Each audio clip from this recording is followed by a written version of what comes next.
Today's episode is brought to you by Minerva, the Miscarriage of the Brain, from artist, musician, and author of On Hell and Sick Woman Theory, Johanna Hedva. Minerva collects a decade of Hedva's work in texts whose bodies drift and delight in form, poems, plays, performances, and essays. Eric Morse from the Times Literary Supplement writes, Hedva describes, in almost incantatory verse, nocturnal scenes peopled with Greek goddesses and fairy tale witches, whose bodies shed, bleed, and weep before the mute incomprehension of men. Hedva's world is balanced precariously between divinity and void. P.F. Anderson calls Minerva a performance fixed in book form, a live, loud, chaotic, cacophonous, shrieking, whispering temporal experience. And C.A. Conrad says, reverberations of this book outlast everything else in our ears.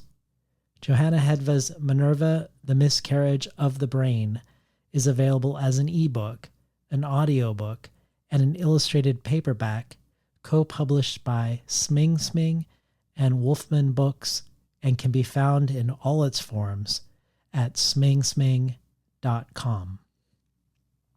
Today's episode is also brought to you by Maria Jose Ferrara's How to Order the Universe, a novel translated by Elizabeth Breyer that Tara Conklin calls a dreamscape of a book. The story follows 7-year-old M as she sets out with her father D in his life as a traveling salesman.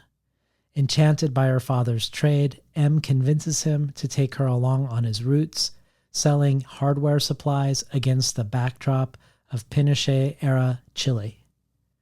At once nostalgic, dangerous, sharply funny, and full of delight and wonder, How to Order the Universe is a richly imaginative debut and a rare work of magic and originality, says Kirkus in a starred review. This quick and quirky book is as charming as it is unsettling, as appealing as it is wise. How to Order the Universe is out on February 16th from Tin House and available for pre-order now. Before we begin today's conversation, I want to announce a long-anticipated new development for the show, and also some brief thoughts about today's guest. Since last March, we have been transcribing the Between the Covers conversations. We've been quietly amassing them while we waited for the big website redesign to be finished. And I can happily say that that day has arrived. So if you go to the podcast homepage at tinhouse.com/podcasts, you can sort the episodes by the ones that have accompanying transcripts. All of the conversations with me since March 2020 are there, and we aim to continue transcribing the new ones as they happen, though there will often be a lag time between the launch of the audio version of an episode and the written version. So head over to the homepage, sort the episodes by genre, fiction, nonfiction, poetry, science fiction and fantasy, or hybrid and indeterminate writing, or now sort the shows by the presence of a transcription as well. Secondly, as many of you know, I've been doing an ongoing collective brainstorm with listener supporters of who our utmost dream guests would be for the show going forward. This brainstorm has had a huge effect on who is coming on the show in 2022, and I've also just received some very improbable yeses for this fall as well from this cooperatively generated list that seemed like a dream, but a dream out of reach. So I'm very excited how this process is playing out, both to see how much our tastes overlap, what names keep echoing again and again, and to learn about so many writers that are new to me, particularly international writers, that I didn't yet know about and I'm happy to learn about and reach out to. Prior to starting this brainstorm, back in the early days of the pandemic, when I first scrambled to transition from the radio station to my home for the show, I created my own dream guest list, a short one. And today's guest, Teju Cole, was the first person who came to mind. So probably the only person happier than me today is his publicist, who I would reach out to nearly every year of the last 10 years to see if he might be coming through Portland, or if there were any way we could somehow lure him to Portland. Given that Teju is not only a writer and a photographer, but also a critic and a curator, it is no surprise that what he adds to the bonus audio archive is particularly well thought out, a 3-part reading where all 3 parts speak to and augment the meaning of the others. The first is a reading from John Berger's The Shape of a Pocket. The second is a reading of poet Etel Adnan's thoughts on cave paintings and cave painters in relation to all painting since. And the third is from Teju Cole's forthcoming essay collection, as of yet unpublished, Black Paper, a letter to John Berger. To find out how to subscribe to the bonus audio and the wealth of other content, rewards, and potential gifts available to listener supporters, you can find out more at patreon.com/betweenthecovers. And now for today's conversation with none other than Teju Cole.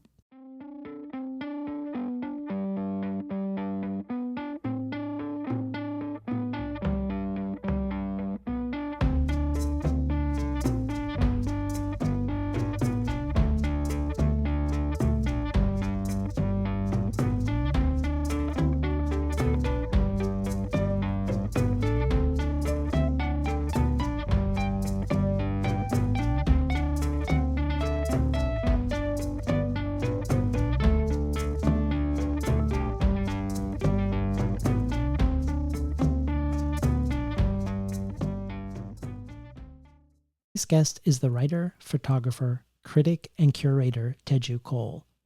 Cole earned an MA in art history at the School of African and Oriental Studies at the University of London, and later an MPhil at Columbia University. From 2015 to 2019, Teju Cole was the photography critic for the New York Times Magazine, and his column on photography was a finalist for a 2016 National Magazine Award and winner of the 2016 Focus Award for Excellence in Photographic Writing. His writing has appeared in The New Yorker, Granta, and The New York Times, and Teju Cole is currently the Gore Vidal Professor of the Practice of Creative Writing at Harvard University.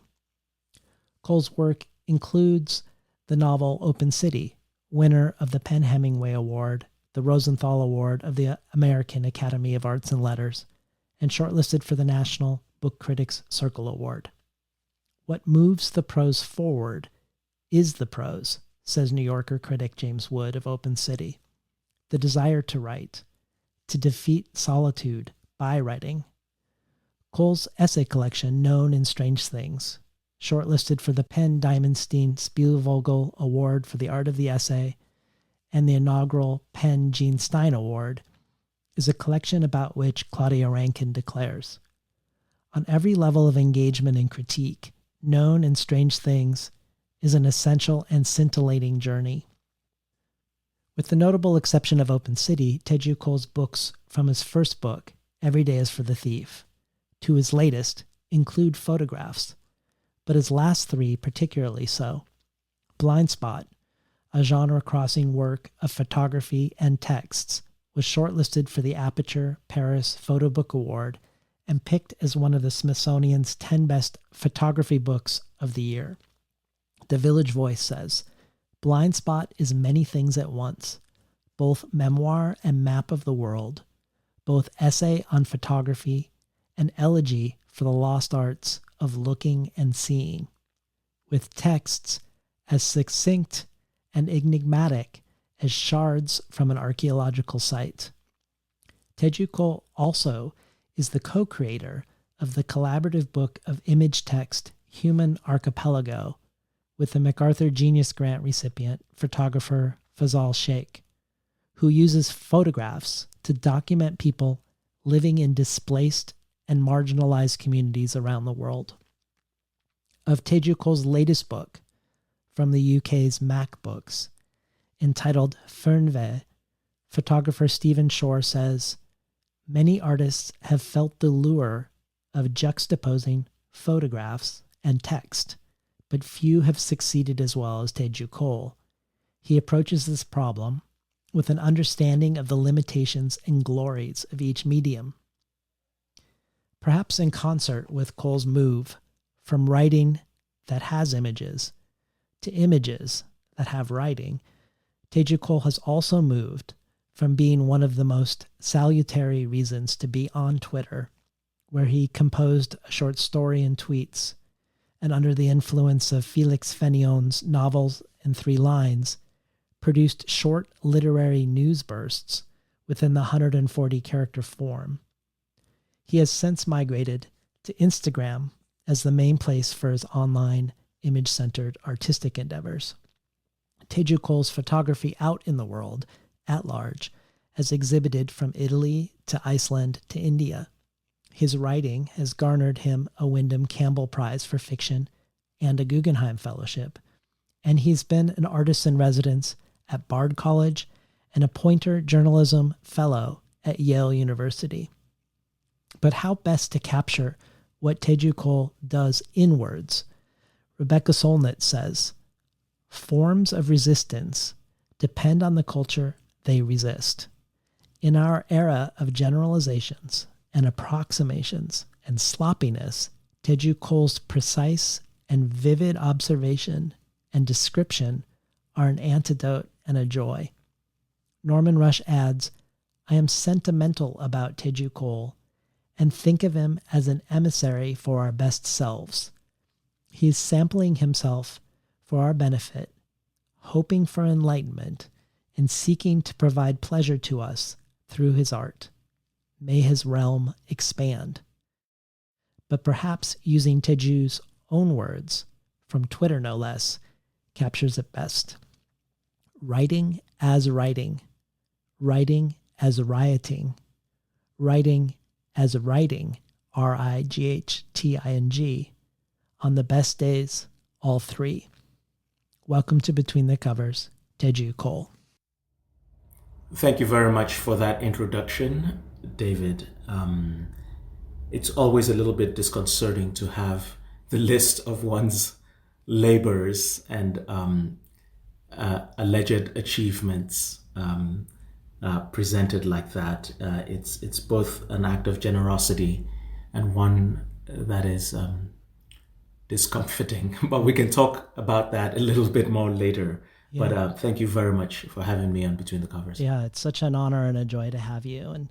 And maybe a place to start is with a quieter, more comforting way you've been a companion for me over the last 10 months of the pandemic.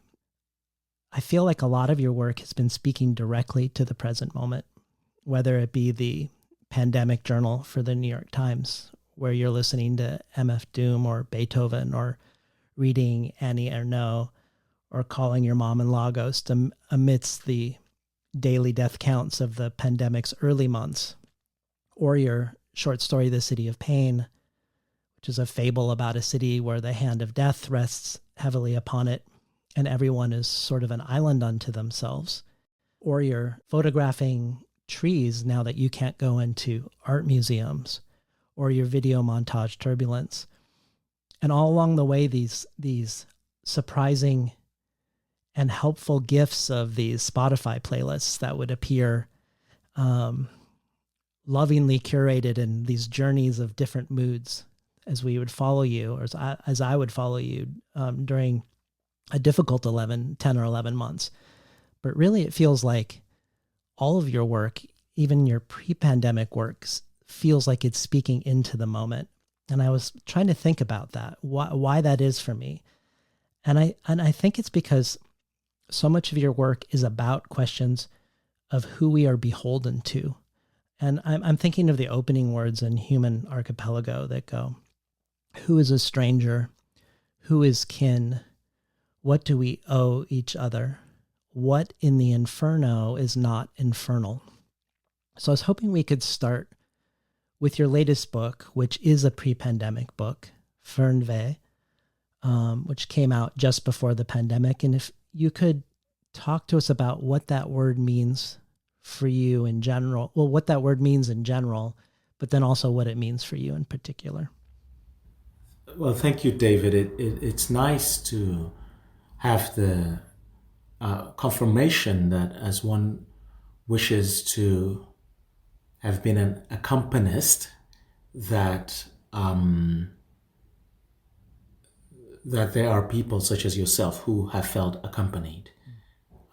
I think in moments of crisis, we are looking for the confirmation that we are not alone in our experience of the complexity of the world. It was an interesting year to have Fernweh come out, because this is a book that's very much about considering the world from a position of solitude and even isolation. There's something about that book that almost imagines a world without us. Fernweh is a German word that means, well, it's hard to define, but part of what it means is a longing for distant places, a longing to be away from here, right? It's it's almost like a more metaphysical form of Wanderlust, you know. So that was an interesting book to think with this year because, you know, it kind of confirmed for me the importance of creating a moment of thought and thoughtfulness, and maybe even silence in the middle of the storm. And, you know, I would say that a lot of what I try to do in my work is to actually hold space that is a little bit against the grain of where that space is being held. Specifically with regards to the relationship of noise and silence.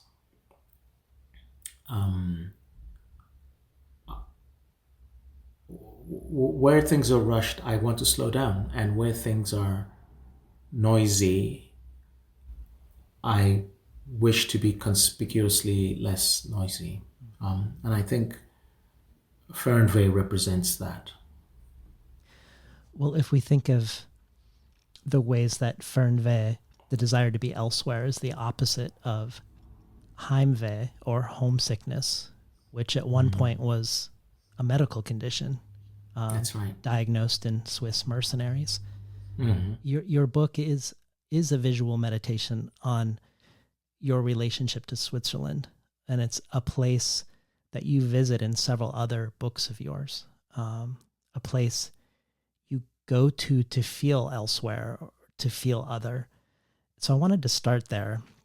You have many reasons why Switzerland compels you, but one of them was following the footsteps of James Baldwin, who went there in the 1950s to an alpine town with his lover at the time that might not have ever seen a black person before him.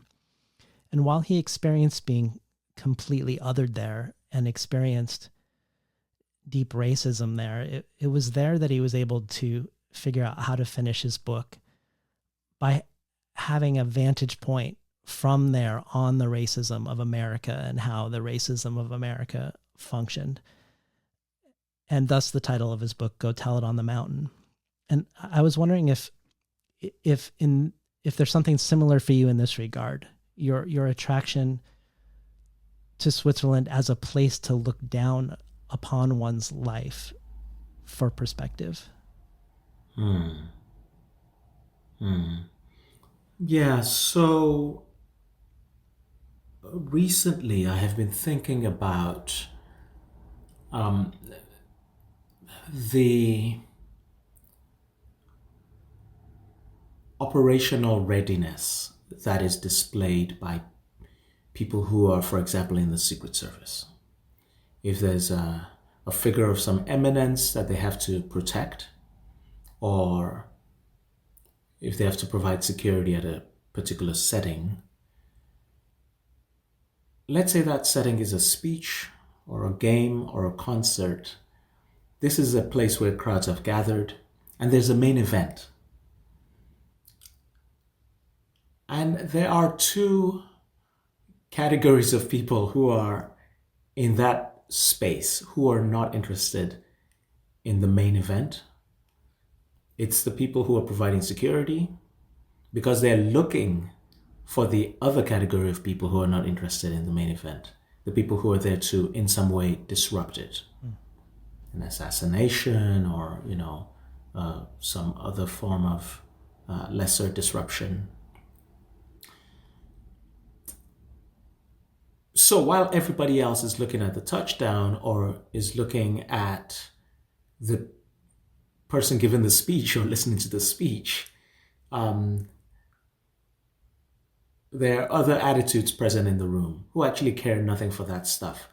There are other silent presences in the room who are looking for other silent presences in the room.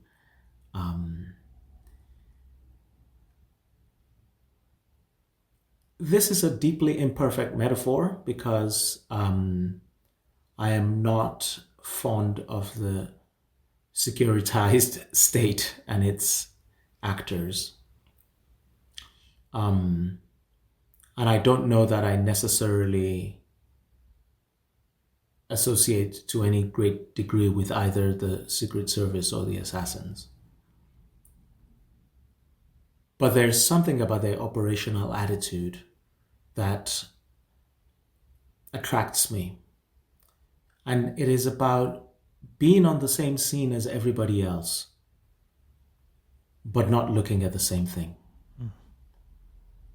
The desire to short circuit the conventional looking that is happening, the desire to not talk about what everybody else is talking about, or at least to not talk about it in the same way. I'm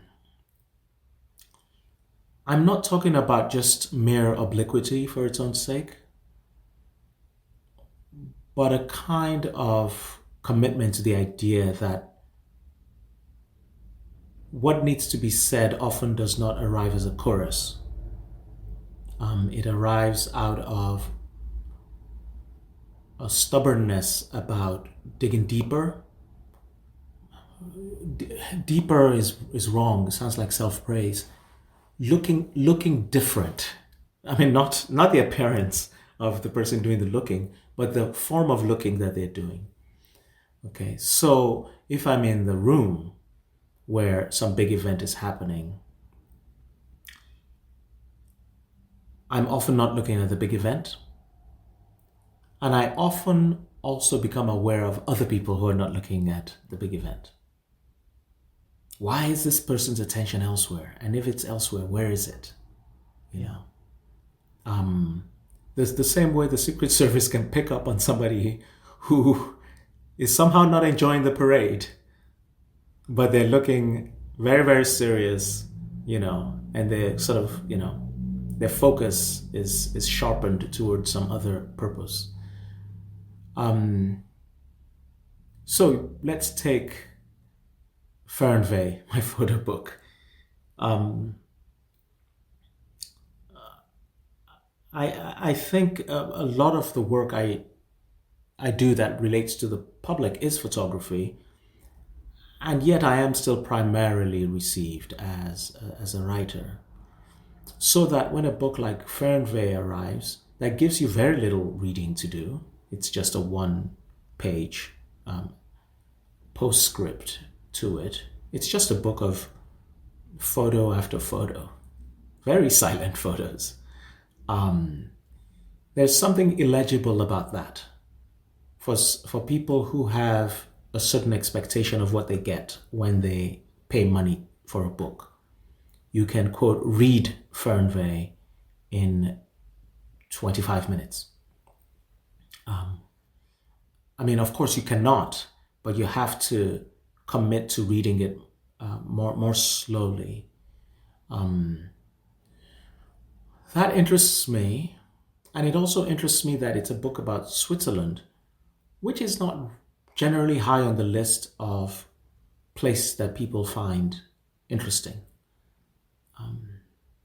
People might think it's peculiar in certain ways,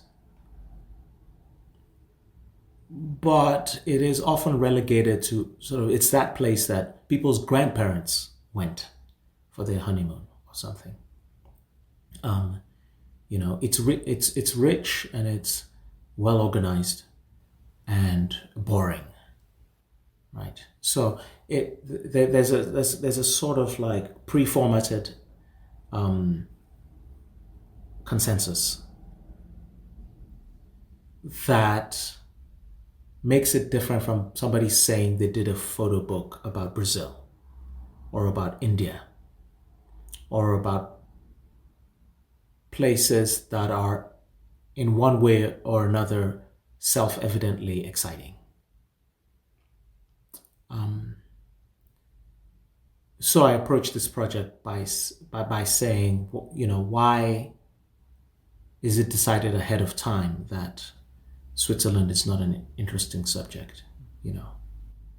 What forms of interest are available? Well, I'm gonna fill in what my presumptions are around what some of that might be, and see what you think also, because you mentioned other writers like Joyce and Lennon who go to Switzerland and make their most radical works there, or the ways Switzerland has affected Flemish and Dutch Renaissance painting. But even though I'm not thinking from Switzerland, in thinking about Switzerland, like in the conversations I've been having with my wife, Lucy, around preparing for this conversation, it feels like it's clarified some things for me about seemingly neutral things I do every day that nevertheless uphold white power in the United States, and the ways in which the state tries very hard to hide the ways that's happening from me. And I've been thinking about Switzerland as a neutral country and the way it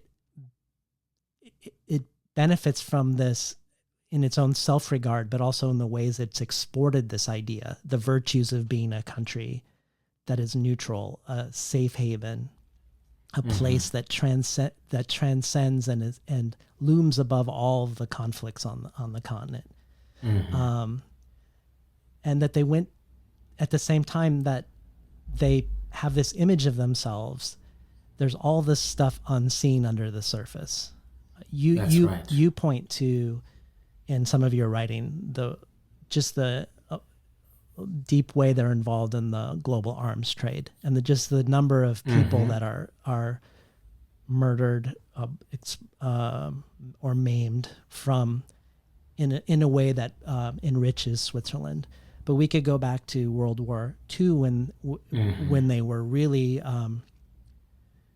putting themselves forth as neutral, and yet going to great lengths to make sure Jews, even Jews who were some of their depositors, couldn't get into the country as a safe haven, asking the Germans to put a J on their passports, for instance, but also making it impossible for families of Jews who'd been exterminated to get the money that had been deposited in Switzerland, and then most notably laundering all of the stolen property and gold from the Nazi regime on behalf of the Nazis. And then when no one wanted to buy Nazi or German gold after the war, getting rich off of selling the gold, even the gold from the teeth of Jewish and other Holocaust victims' corpses. That's right. And I wondered about, that's not boring, but it's made invisible.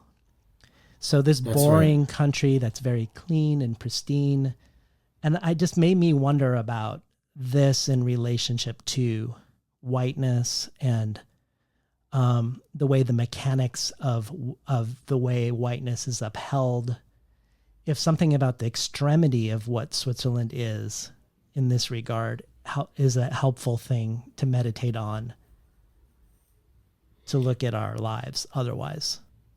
Yeah, that's all very well said. And you're right about the extremity of Switzerland as part of its attraction. And in fact, part of what attracts one to doing a project in India or a project in Brazil is that these also represent forms of extreme in the world. You know, if you go to Lebanon, that's a different kind of extreme. And if you go to New Zealand, that's a different kind of extreme. That certain nations sort of pop out of the ordinary for reasons of their history or geographical location or terrain.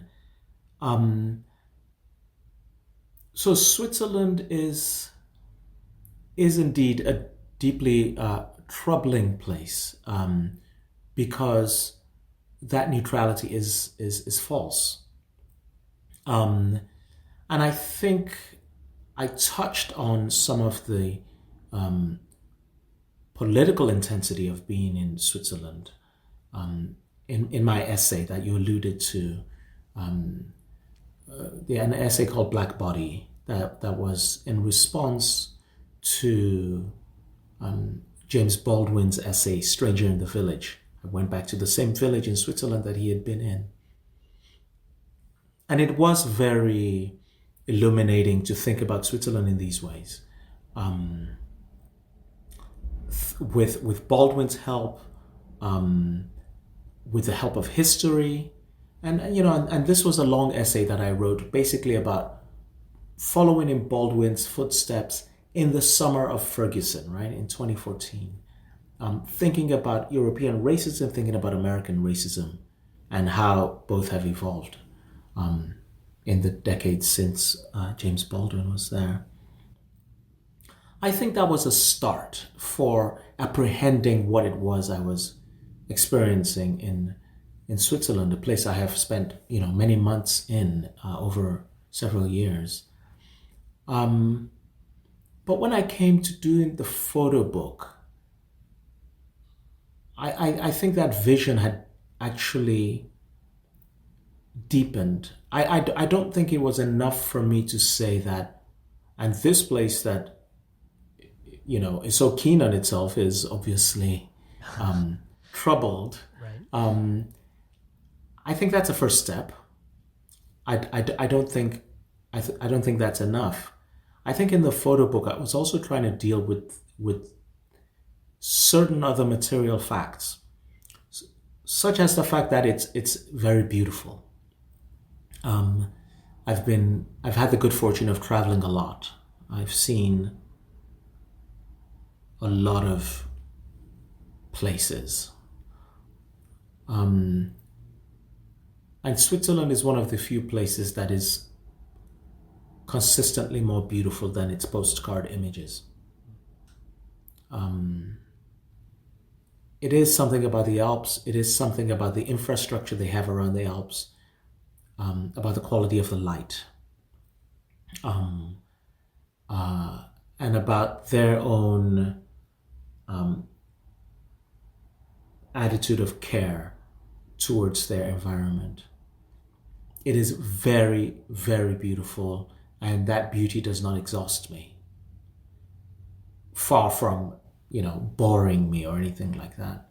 And I've spent a lot of time in Italy and in Germany, both of whom border Switzerland. And Switzerland is really just something else, just in terms of sheer physical beauty. And I wanted to testify to that as well. My own experience of that beauty. But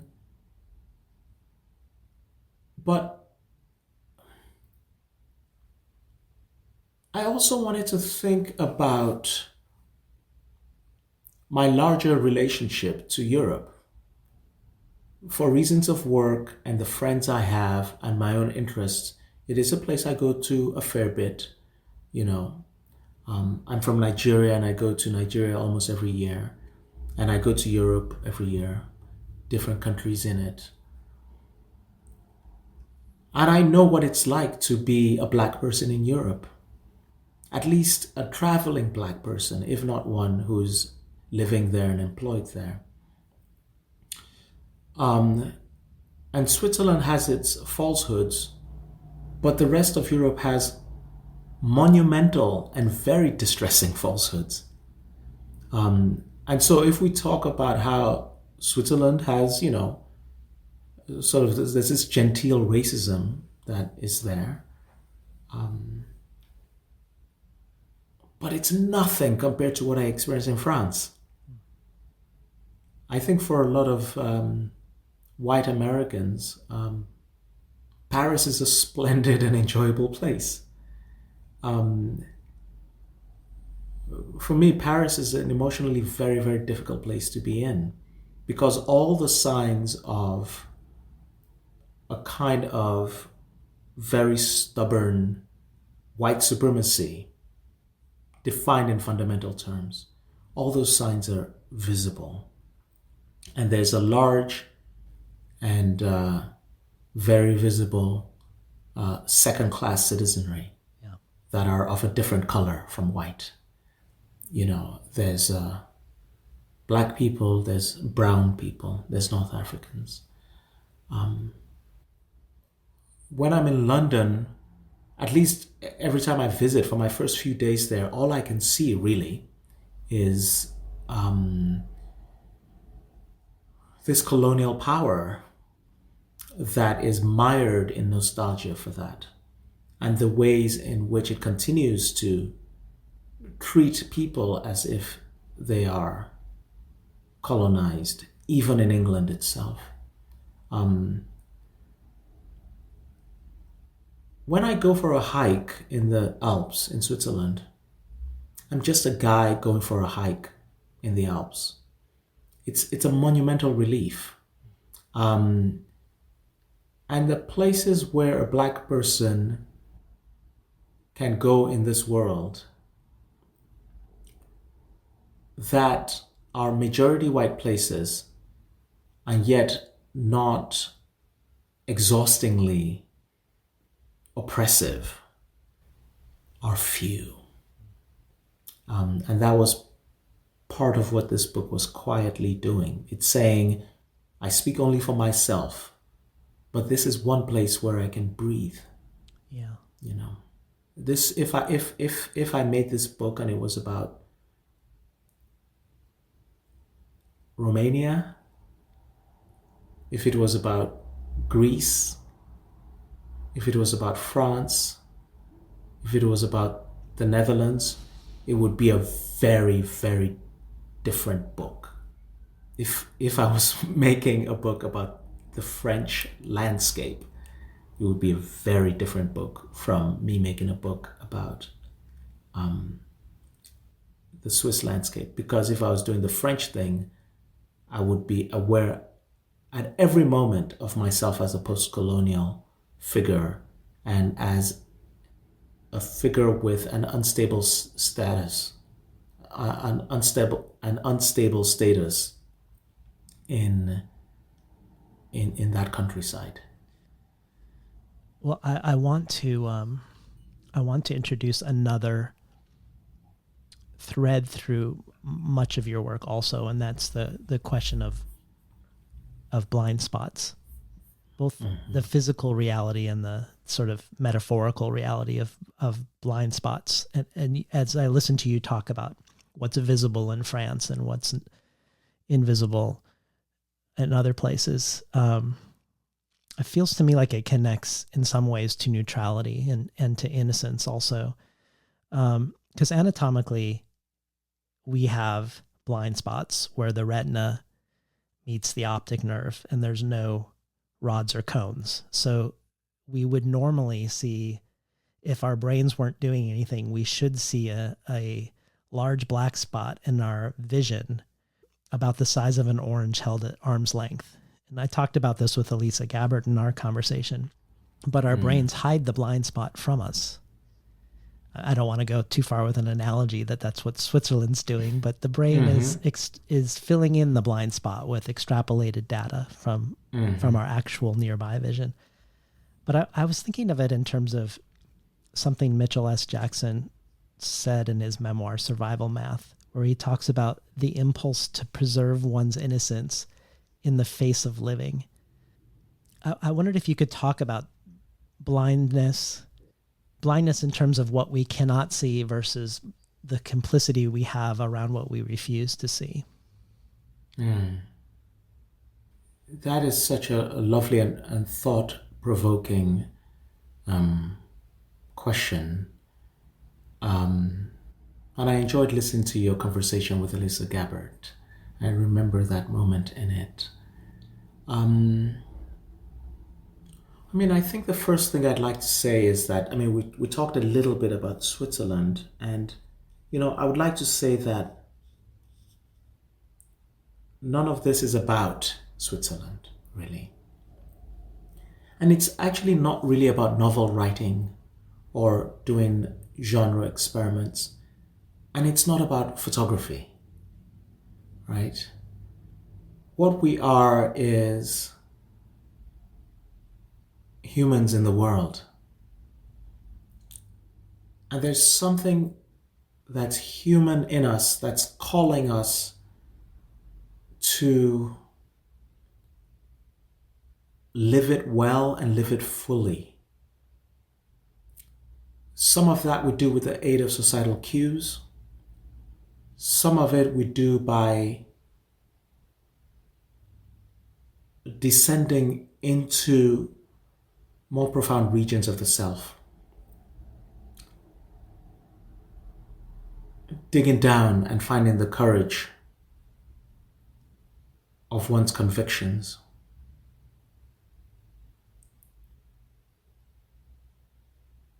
And for me, this is an interesting question. Why should one have convictions? Why is it not enough simply to survive? Why isn't it just a grab all the candy you can game?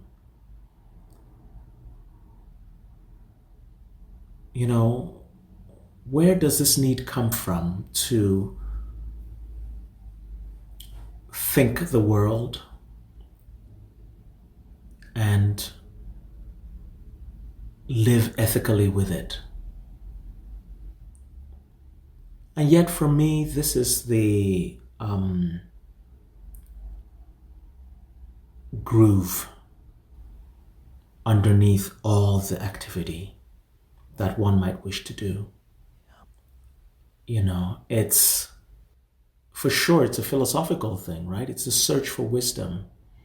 But it's funny that it's very hard to talk about what it is we're really up to, what we're really trying to do without sounding grand. It's something that we've somehow relegated talking about it into those zones of like, oh, this person is being, this spinning nostrums, or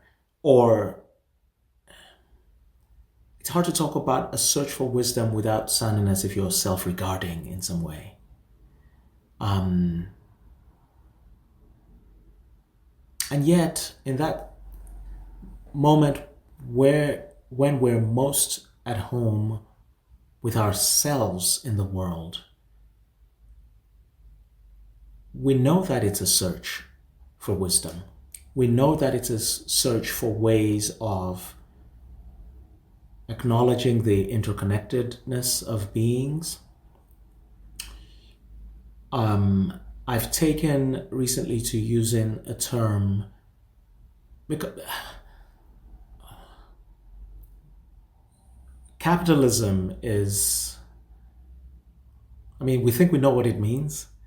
And for a long time I was saying, well, hyper-capitalism really, unrestrained capitalism.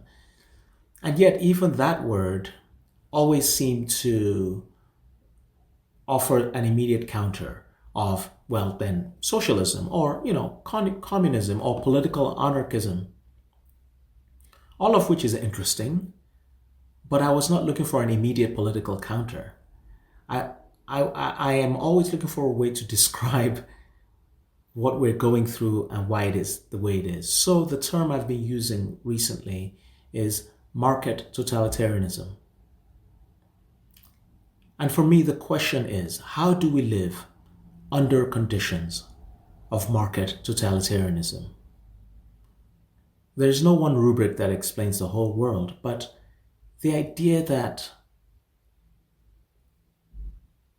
we live in a situation where money making comes before all else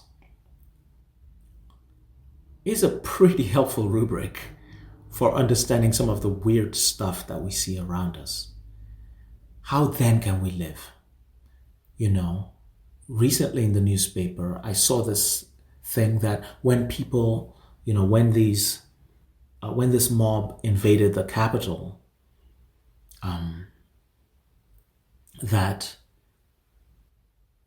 the markets rose. To all-time highs. Right. So that's interesting. There might be complicated explanations for why the markets reacted that way. Either that they don't care, or that they saw that the problem was contained, or that the people doing the buying and selling gamed out what the fallout would be and decided that they needed to buy certain things and so on. All of that, the people who analyze such things can put their energy into it. What I found really interesting was that it was news. And it was a very predictable form of news to react to these schisms in the life of the body politic by telling us what the market did. Somebody said, if the asteroid that wiped out the dinosaurs was approaching Earth right now, the government would react by cutting interest rates. Right? So when I say totalitarianism, I mean it literally. It's a form of thinking about the world that obliterates every other possibility. What are the markets doing? People are suffering, people are impoverished, but the economy is great. It's the economy, it's the market. Inside all of that, how do we grieve? How do we mourn? How do we care for each other? How do we imagine a possible future? And I think this is where questions of the blind spot come in, and this is where questions of strategies of coping by filling in the gaps come in. And I would very much say that these are obsessions that are at the center of the work that I am trying to do. What seems very remarkable to me is how you make the blind spot visible in Open City, in the way that I feel very enmeshed and in rapport with Julius, the Nigerian German protagonist, as he walks around New York.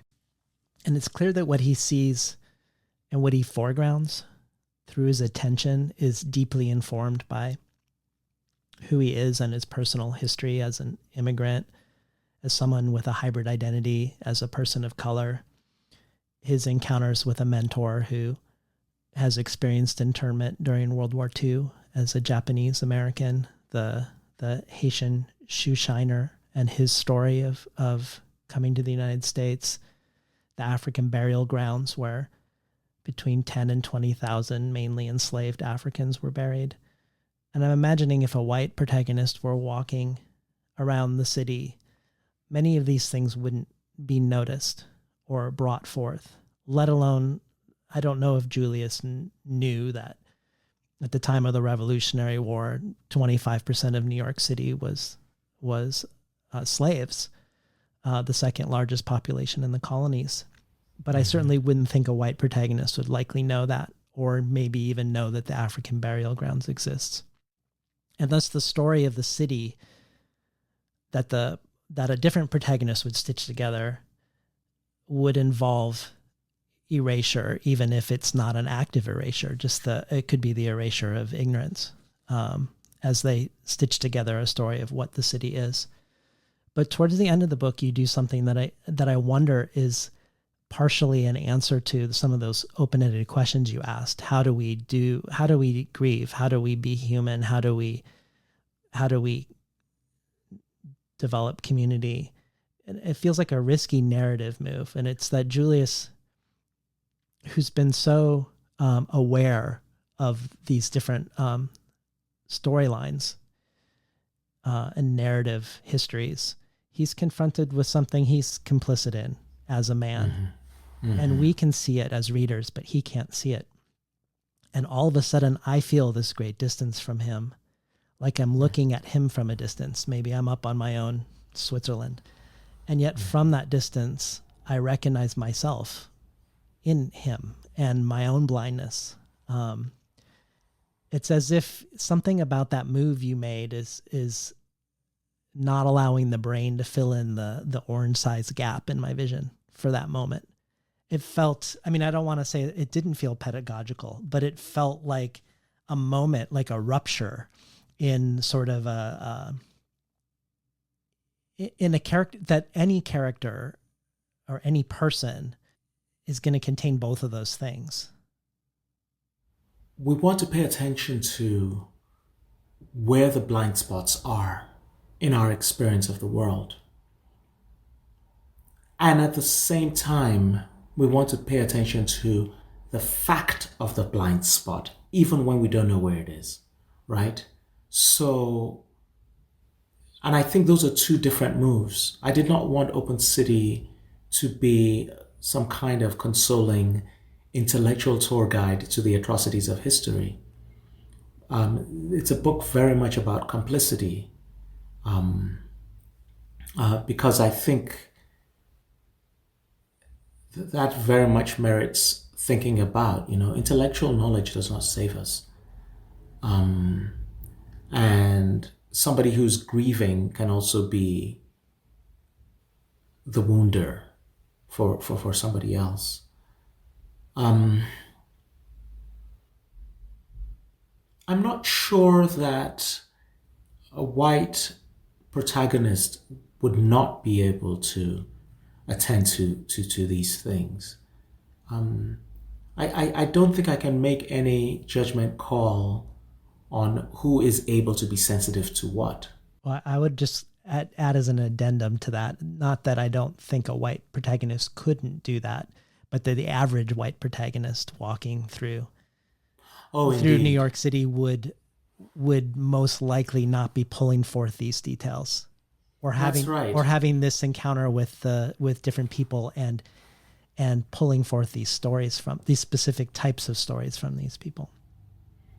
Yes, but under conditions of market totalitarianism, the average human being is going to find it very hard to do the grief work, to do the historical retrieval work that he or she or they have not been allowed to do, have not been educated is completely the wrong word, have been prevented from doing because it's what they would naturally do. Possibilities on a large scale for almost all of us have been drowned out by other insistences. And yet I also feel as if we live in a historical moment where new possibilities are opening up for our alertness. I think, in the summer of 2020, I could see all around me many non-Black people thinking about the enormous crime that the United States in itself represents vis-a-vis Black people. So I think it's possible that there can be a tidal movement that inaugurates new possibilities for sensitivity. Last night talking about being that person in the room who's really not trying to look at and get sort of head up about what everybody else is. Um, as people as the Trumpian mob invaded the Capitol,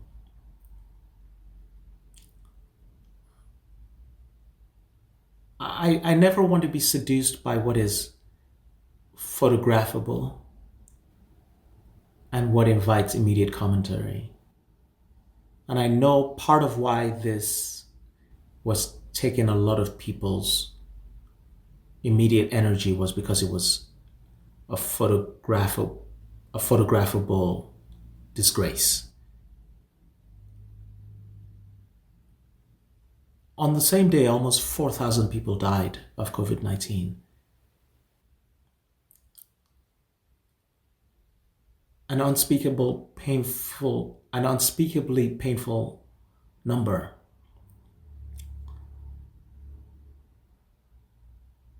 And for me, that and the conditions that made it possible felt like bigger news. For me, it really did. This other thing was awful, but it was theatrical. It was available in a way that did not seem to me to be the heart of what our way of life was taking from us. And I found that my thinking actually went to Standing Rock and then to Wounded Knee and then looped forward again to the ghost dances in the Southwest. And this moment of collective mourning and of trying to summon up the dead, the lost, to honor them and to somehow repair the torn fabric of experience, to somehow repair what had been lost in migrations, in massacres, and very pertinently, in huge waves of pandemics.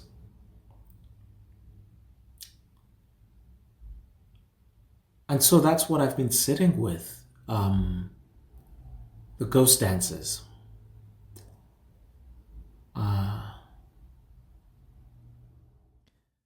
Can I invite you into a place of that I'm trying to work out that I feel like is a place of not knowing, where I felt like I knew. And I want to just hear your thoughts about something that I'm sort of in a unstable, hopefully productive place around this. If I return to the quote by Mitchell Jackson and read the whole phrase is, ignorance requires ignorance of history, which is a way to preserve innocence in the face of living.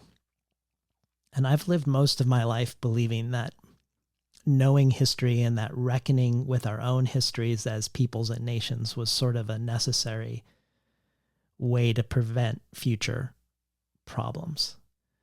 But since my conversation with Jenny Erpenbeck, I've wondered if that's actually true, because I was comparing and contrasting America, where cities in the North and South have statues of people who defended slavery, compared to Germany, where you won't find statues of Nazis, but instead a very considered attention to the country's own complicity and horror, with the stepping stones or tripping stones in Berlin that alert you to where, let's say, a Jewish family was pulled from their home, for instance. And in a way, I feel like Open City is a book full of these tripping stones. Someone's walking around New York and telling the history in both spatial terms and temporal terms around the different ways in which people have been complicit in atrocities and in building New York City and America. And Germans are educated about the past. Mm.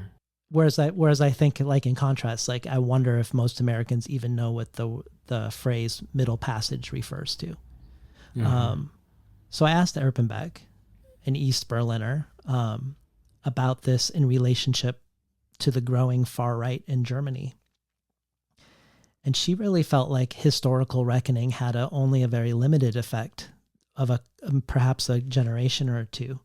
That one needed the immediacy of proximity with others to see their humanness. Like, it made me think about the borders within our borders, that how easy it is to remain separated from these sorts of encounters, even within a country.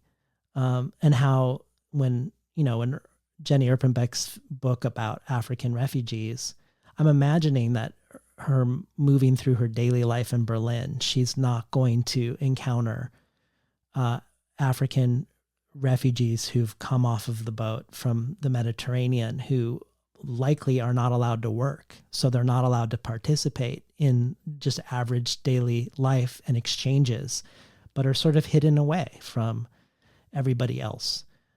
So the asylum is not even really a true asylum in that sense. And so she has to sort of go out of these well-worn grooves of her own walking through her own city to be able to have an encounter of proximity in this way. And that made me think of Sarah Ahmed, who says, "It's important to remember that whiteness is not reducible to white skin. When we talk about a sea of whiteness or white space, we talk about the repetition of passing by some bodies and not others." And I guess I just wondered about your thoughts about knowledge of history versus being proximal, and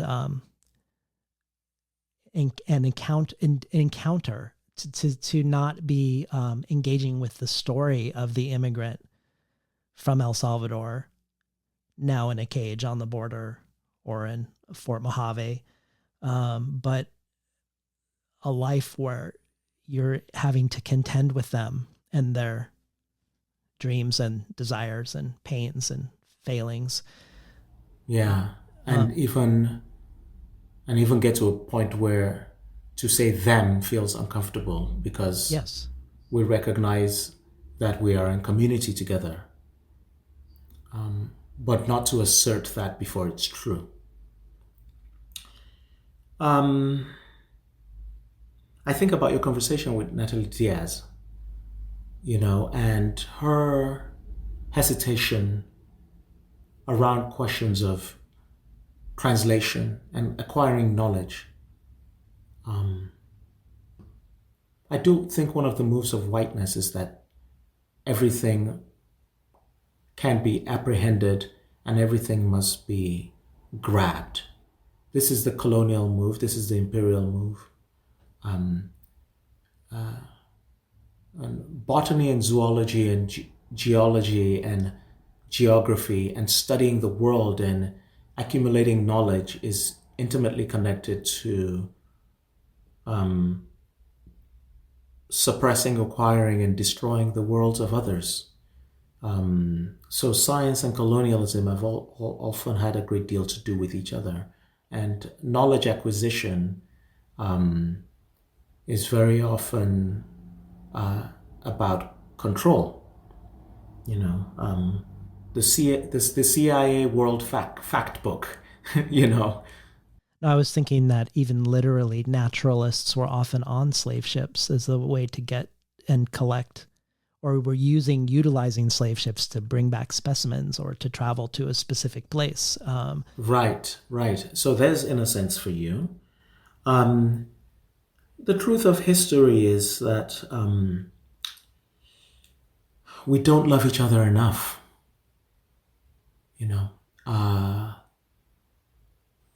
When you keep people in chattel slavery, when you keep millions of people in conditions of living death,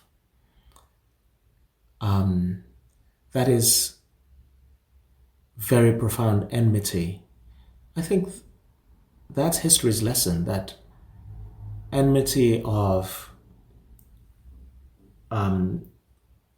unmeasurable depth is always possible.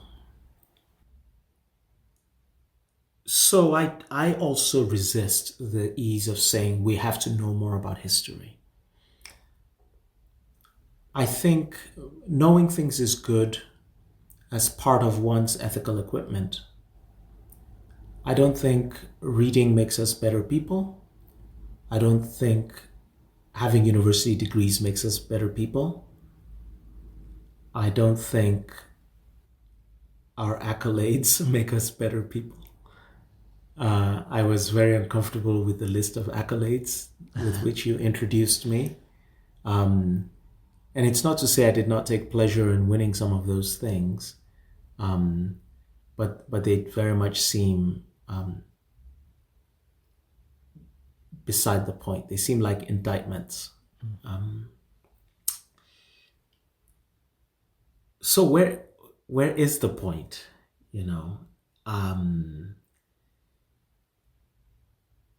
There's an American word I've always disliked, which is the word fix, in the sense of just making a problem disappear.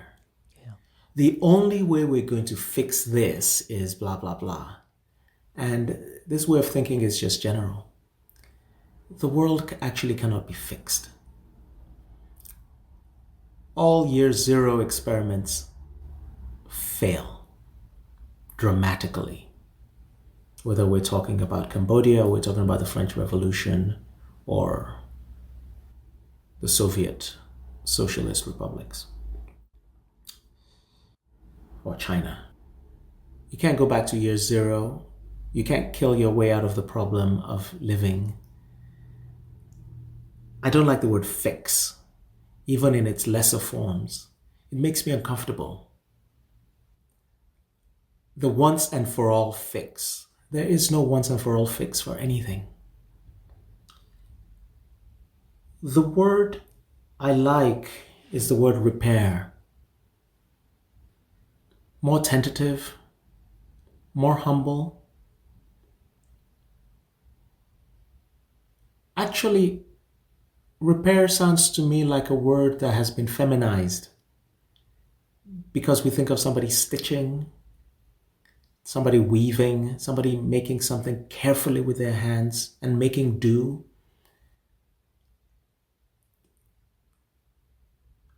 The Marines go in there to fix things.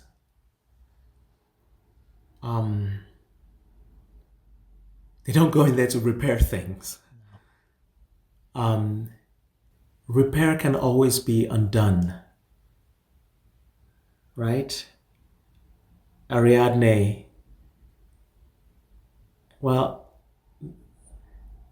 actually I'm thinking of Penelope, unweaving what she has woven. Weaving and unweaving. The provisional character of repair, I would say, is where I try to center my thinking. This is not a quietist view of the world. I'm not saying we shouldn't do anything. We should do something. We should be repairing. But what does repair look like? There are ever-expanding circles of responsibility and care from wherever we're located. We have responsibilities to the people closest to us. Those of us who work in image making and in broadcasting and writing have discursive responsibilities that go beyond the people in our immediate household or circle of friends. Because of social media now, where very, very many people are in a role of broadcasting, the responsibility of repair is actually larger now, because of we can reach larger groups of people. We're always going to have these horrifying problems with us. That's not an attitude of defeat.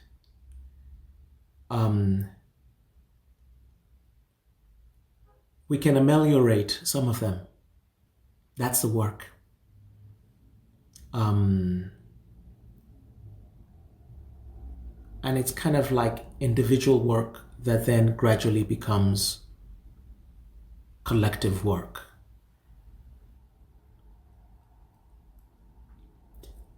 And there are very obviously very many ways to go about this, including being a political activist. My way of going about it just happens to be that of being a writer and a photographer.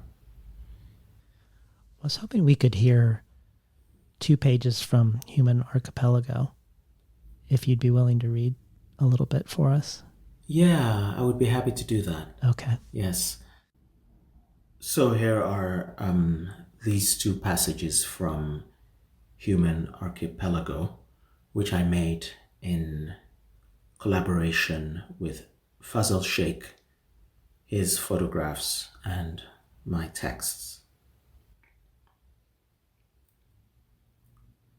The extraordinary courage of Lassana Batili, an immigrant from Mali, saved 6 lives during a terrorist attack at a kosher supermarket at the Porte de Vincennes. He was rewarded with French citizenship by the French President François Hollande. But this is not a story about courage. The superhuman agility and bravery of Mamoudou Gassama, an immigrant from Mali, saved a baby from death in the 18th arrondissement. He was rewarded with French citizenship by the French President Emmanuel Macron. But this is not a story about bravery. The superhuman is rewarded with formal status as a human. The merely human, meanwhile, remains unhuman, quasi-human, subhuman. The already human, to be granted humanity in this arrangement, must be superhuman. No, not merely superhuman, but visibly, demonstrably superhuman. Gassama crossed the Mediterranean in a tiny boat. That was superhuman, but no one filmed that. He remained subhuman, and there was no reward. Such is empire's magnanimity. Merci, patron. Je suis tellement reconnaissant, patron. The hand that gives, it is said in Mali, is always above the hand that receives. Those who are hungry cannot reject food. Not only those who are hungry, but those who have been deliberately starved. But soon comes the day when the Hebrews will revolt and once and for all refuse Pharaoh's capricious largesse.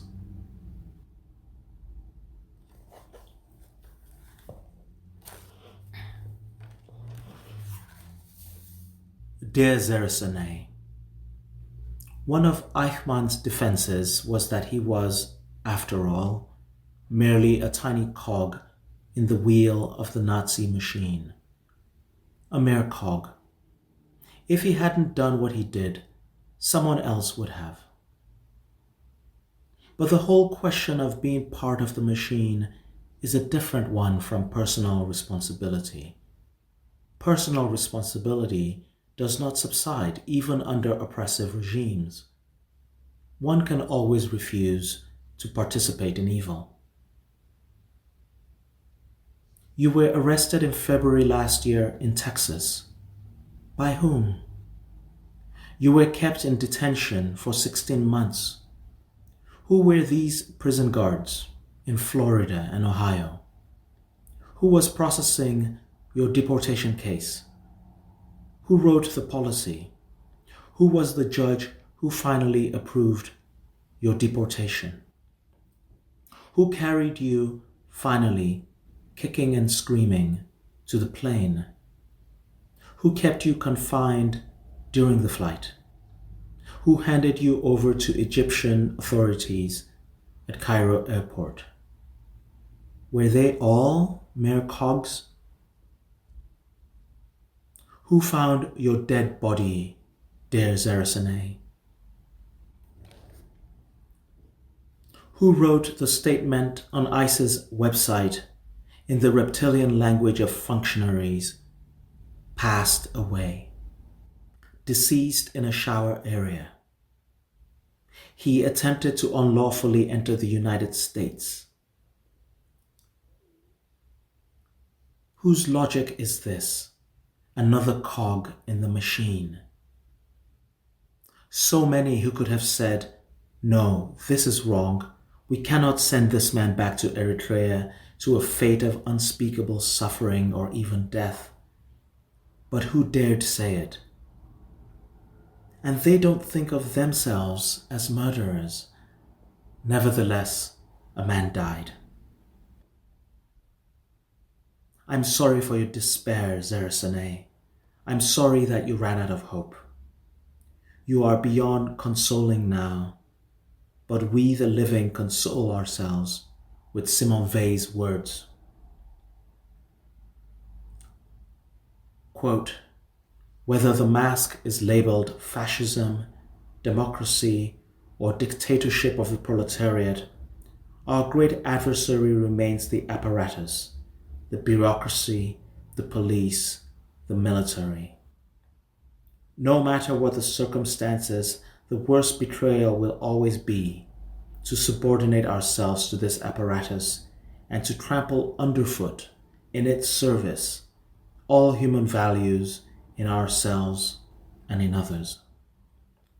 End quote. This is our refusal, and we cannot claim it is for you who are now beyond reach.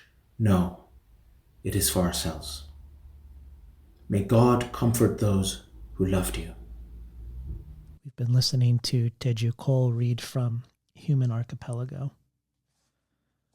I wanted you to read those passages because I wanted to sort of move more into a discussion of your aesthetics as a writer and a photographer. And when I listen to these two excerpts, I feel the ways you're bringing us proximate.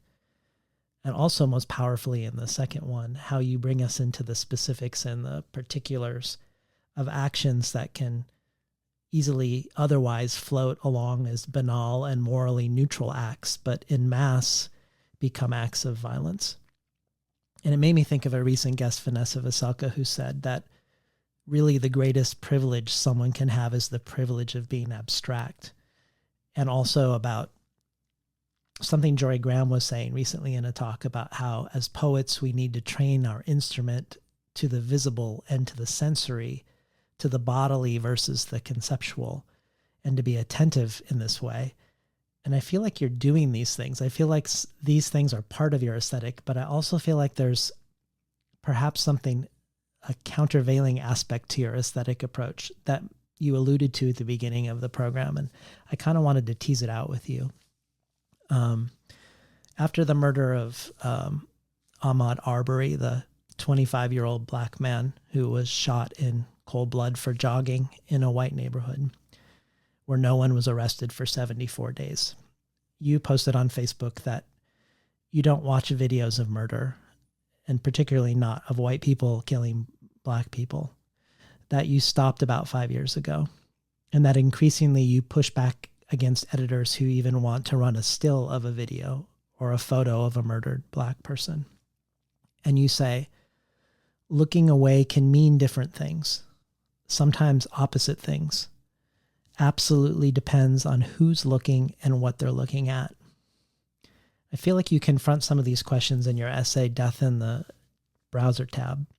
But I was thinking more of your article, When the Camera Was a Weapon of Imperialism and When It Still Is, where, among other things, you look at a 1899 photograph of a pre-colonial Nigerian king who typically would be wearing a beaded crown that serves as a veil, because his face as a holy being would not be uncovered in public. But in this photograph, he sits with white Christian explorer colonizers, and his veil is parted and his face photographed, likely under duress. And many of his tribesmen, despite the superficial way the photograph is composed and choreographed, look alarmed.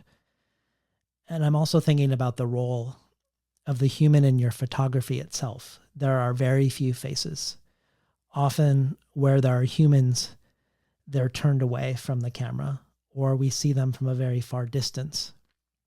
And even more often, there are no humans, but a focus on the human presence within a landscape, but with the absence of the actual human bodies.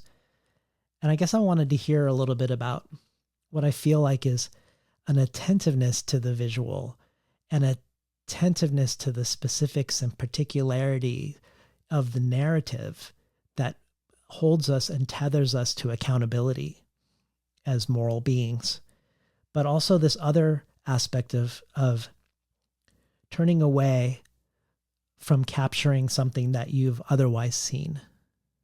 Yeah, thank you, David. And, thank you as always for your meticulous and careful preparation.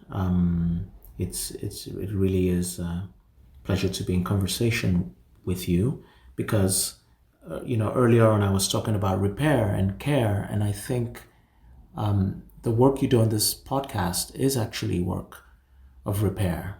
It is about speaking because you ask detailed questions, though what's interesting about the questions is not their detail, but again, your attitude to them.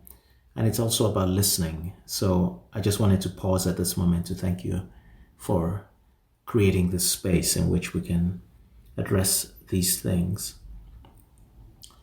I think there's a vein of political intimacy that I try to pursue in my work that was very much confirmed for me in reading many writers I've learned from. Toni Morrison, Judith Butler, I would say, Sarah Ahmed, whom you cited. But in this particular mode, I would say above all, John Berger. We were talking about knowledge earlier, and, which is of course related to expertise and authority. Learning good English and writing things down and publishing books and being ushered into the library is a kind of a reward for being a good imperial subject. How then are we to tilt against that? How do we break that down and make it do what it's not supposed to do? And so I want to think about two young men from Mali. I want to think about Zara Saneh, who was deported from the United States.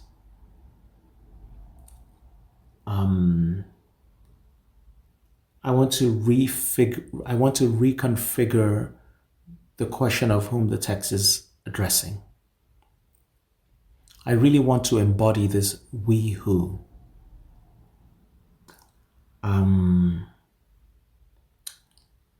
I think that when we're learning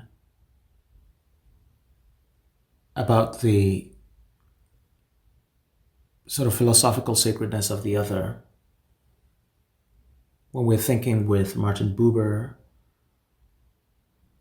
and Levinas, thinking about the I and the thou, and recognizing that the core of that form of engagement is to understand that you're not the other person.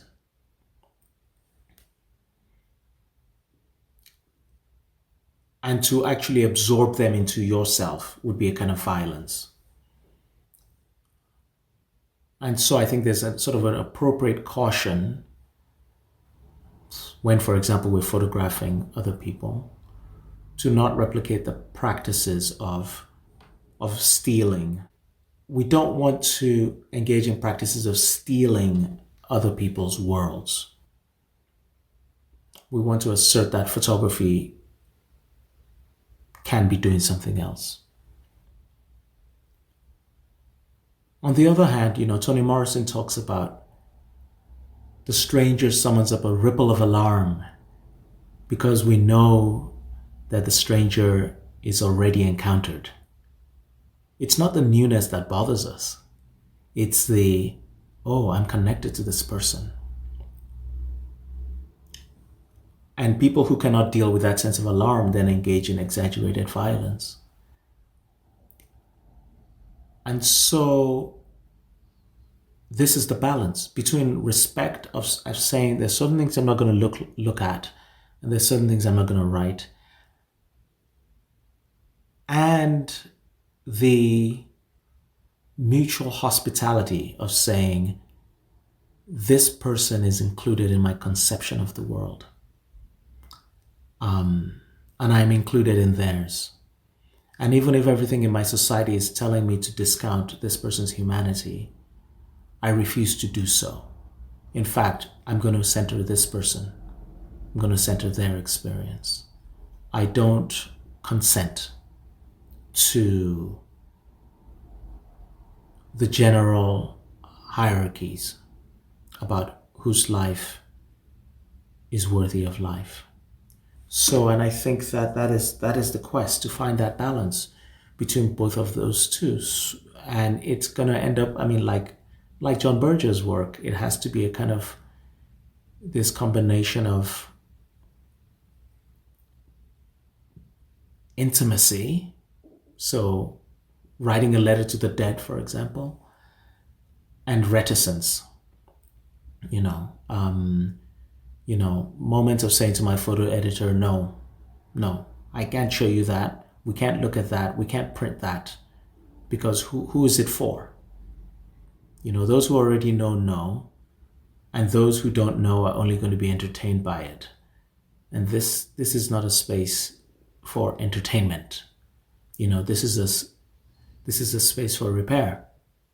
In that essay, you say that among human rights is the right to remain obscure, unseen, and dark, which makes me think, and I wonder if you're referring to Glissant's notion of opacity, the right not to be understood on other people's terms. I'm definitely referring in a way to Glissant there. But as somebody who is academy adjacent, I often think about citational practices, which has to do with knowledge production and expertise and libraries and white seriousness, the first person to discover XYZ. And I'm very drawn to modes of knowing that are a little bit more careful about saying who the first person is to discover XYZ, because human knowledge is very old. So I freely acknowledge influences and my reading and all of that. And Glissant is very important to me, particularly his writing about opacity. But I'm also curious about the ethos of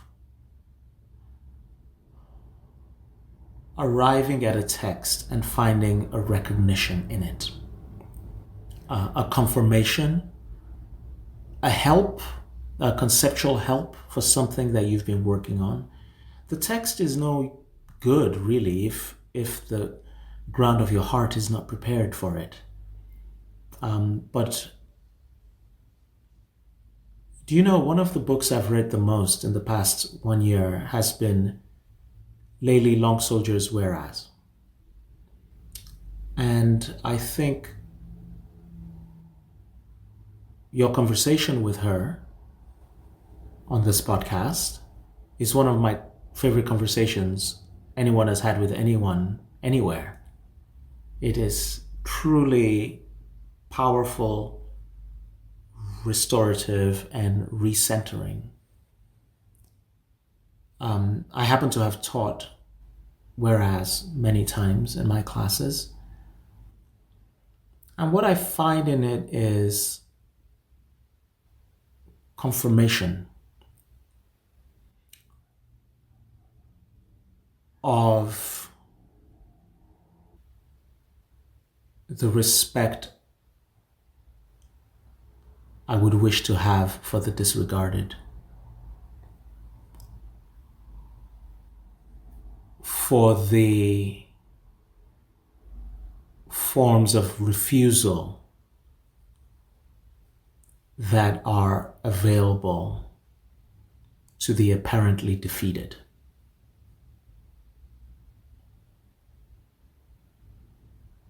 A kind of inextinguishable victory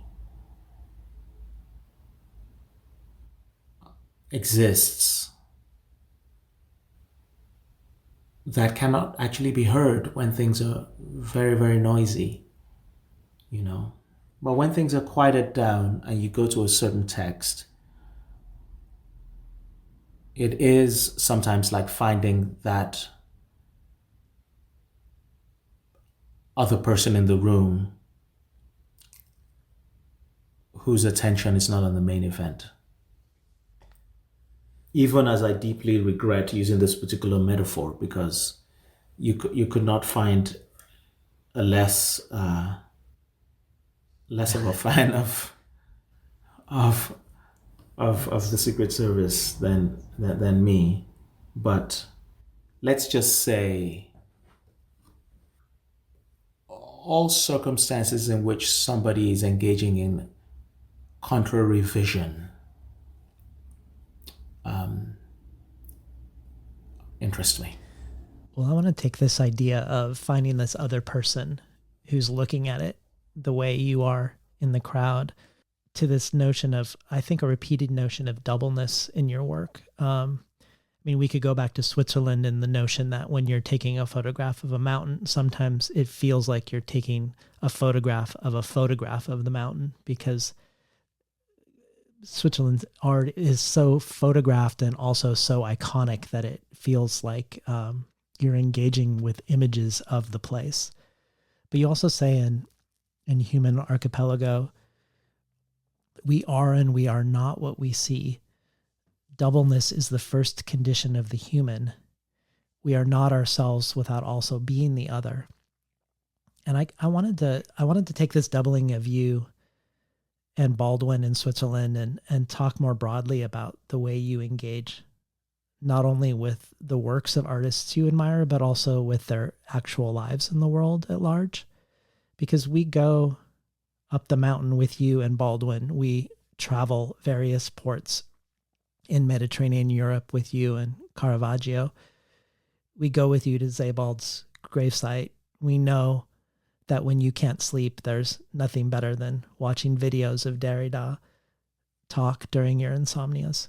And when I think of Open City as sort of the book of continual encounter, and of your most recent fiction, City of Pain, where we're all islands unto ourselves, I love your impulse to want to recreate the movements in the world of the artists you love and to take us with you. So we're, in a way, your double as you're doubling them. And we don't have to come, speaking of sort of this certifiable academy knowledge, we don't have to come with previous knowledge of Beethoven or of Kieslowski or of John Berger, because you're sharing your love for these artists with us. And I think you're teaching us about them through your love of them. And you recently shared a video of a former student of yours, a Black student, who made a video of how he had never felt like museums were meant for him. And even more so, probably never expected to be in a art history class taught by a Black professor that would open that world up for him in an enduring and lifelong way, that you would cross that border with him. And it made me think of one of the ways you meditated on a difference between you and Baldwin. And I'm just going to read the quote that you quote of his. And maybe you could just talk about the ways in which you feel like you depart from it. But he's speaking of white cultural heritage here. These people cannot be, from the point of view of power, strangers anywhere in the world. They have made the modern world, in effect, even if they do not know it, The most illiterate among them is related, in a way I am not, to Dante, Shakespeare, Michelangelo, Aeschylus, Da Vinci, Rembrandt, and Racine. The cathedral at Chartres says something to them which it cannot say to me, as indeed would New York's Empire State Building, should anyone here ever see it. Out of their hymns and dances come Beethoven and Bach. Go back a few centuries and they are in their full glory, but I am in Africa watching the conquerors arrive. Can you speak into your essay, or if not into your essay, into your current thoughts about this? Feels like part of your project, I do feel like, is breaking down this sense of the ivory tower around these things. And I would like to hear about your sensibility around that in contrast to James Baldwin in this case. I should say that one of the things that makes James Baldwin so valuable to so many of us is that he writes with a kind of immediacy. His sensations are not mediated by bullshit. He writes it as he feels it, and he writes it well. That particular passage is an interesting one, and it's a note he sounds in a few other places in Notes of a Native Son. It's interesting because it is one of the places where I feel, I wouldn't call it a disagreement. I would say I have a different experience than he does. And why not? 50 years later, grew up in a different place, and the world has also changed.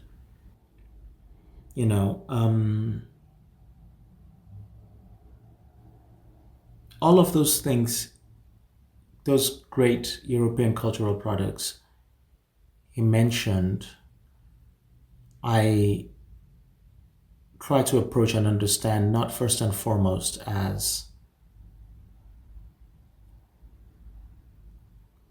cultural products made by oppressive systems, though that is important information about them. But I start from somewhere else.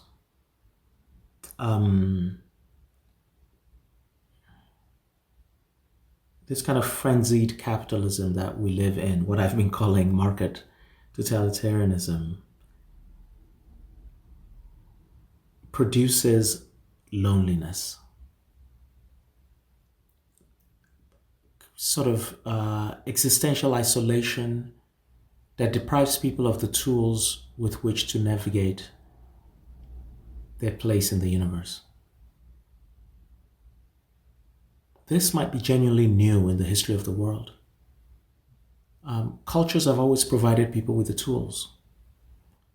And now we're all just sort of screaming into the void because we've been robbed of many of the tools that help anchor human experience in the world. I remember what Sun Ra said. He said, everything comes from outer space. Everything. It's all meteors. It's all from the sun. The only thing Earth produces, he said, is the dead bodies of humans.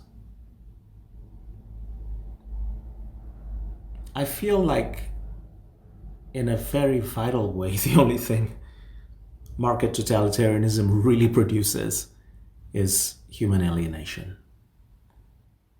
depriving us of the tools with which to enfold ourselves in the fabric of time. So that when I encounter a quintet by Brahms, or traditional Papuan flute music, these are things that give me a chance to re-enfold myself in those sustaining human networks to the mystery of being alive.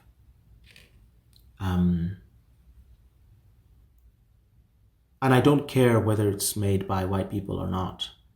what I care about is that it's not only what is made by white people that is sustaining me.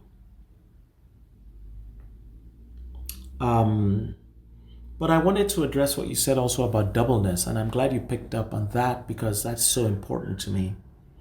I think at its heart, that is about intimacy.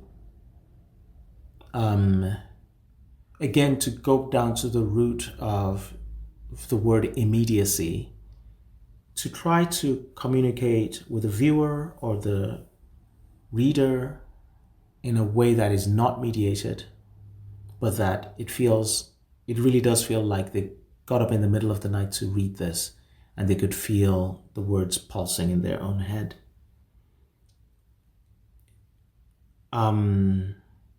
It makes me think of the cave paintings in a place like Fernweh, which, and I have a kind of holy awe towards cave paintings because I think, well, painting hasn't actually improved since then. It's gotten worse. No, I mean it seriously, because painting is a form of it's a spiritual practice and it's exercise, and you can feel the spiritual accuracy of the touch of these ancestors of ours tens of thousands of years ago. There's certain places where the bulge in the bison's body is implied by the section of rock that has been selected on which an outline is drawn, so that it's both a drawing, but it's also a three-dimensional rendering in collaboration with the given. That suggests to me that the world is often offering us narrative possibilities. There's always an offer of collaboration with what's out there in the world. I think that's what I'm looking for, particularly when I'm writing about artists and writers and encounters and pilgrimages. I'm proposing a collaboration with somebody else in the room. I'm inviting the reader and the viewer into that collaboration as well. Of Garcia Marquez's The Public Life, the Private Life, and the Secret Life. I think American confessional poetry of the past 60 years has made a lot of the private life. And some of that has been sordid and actually maybe not that interesting. Tell-alls and exposés. But the secret life is a very, very interesting place to encounter each other. This is not to say that people's family drama or sex lives are not interesting. Of course they are. But there's actually a layer below that where the real essences are.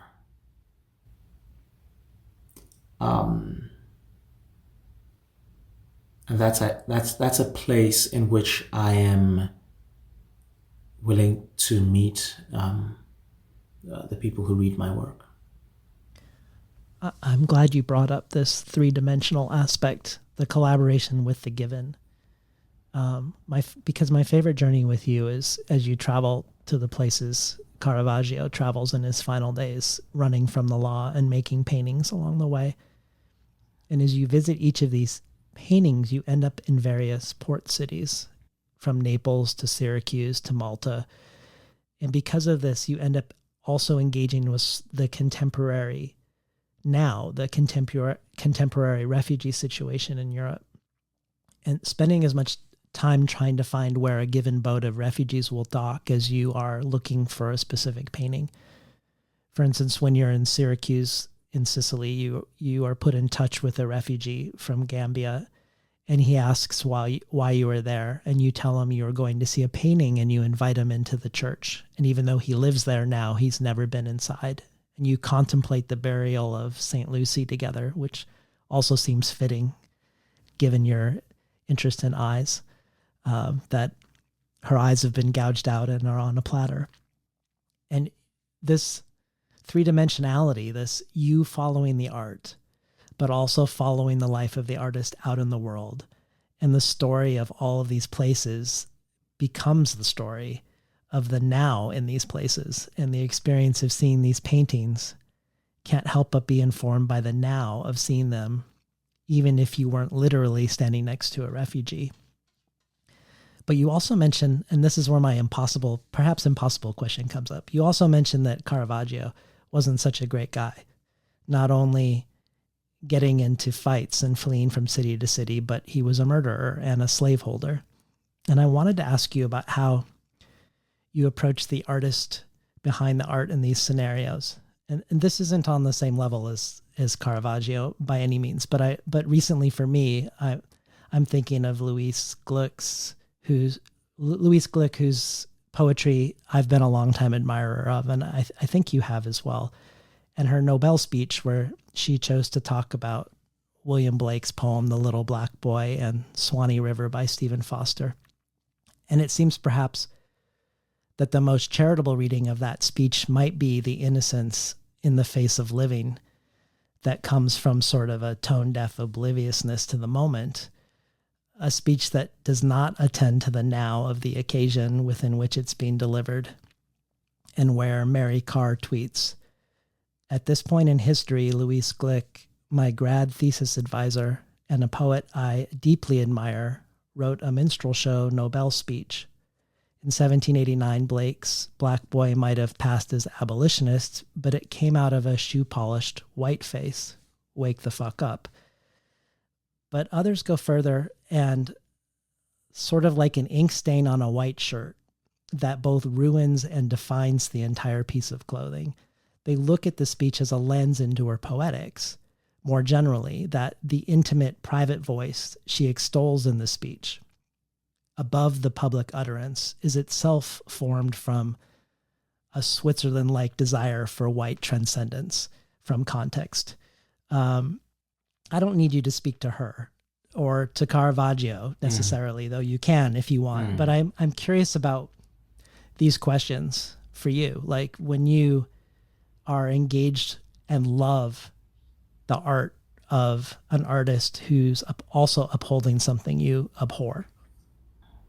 That's a typically rich David Naiman question. So let's see how we shall approach that. I mean, I think the question is about two things.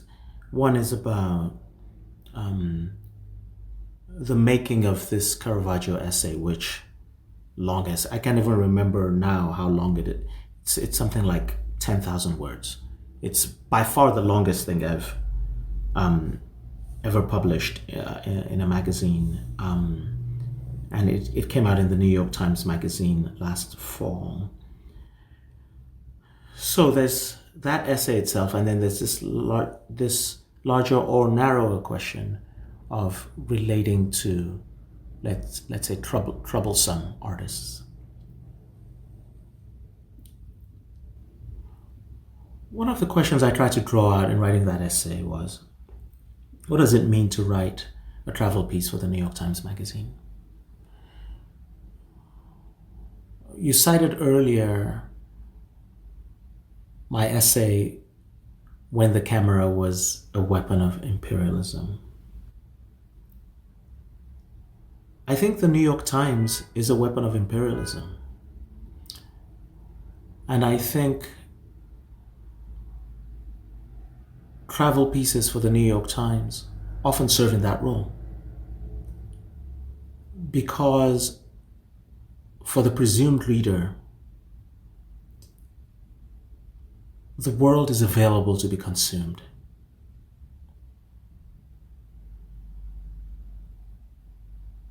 How do we benefit from remain awake to the world at large without cannibalizing the worlds of others is the question I'm trying to approach in my work.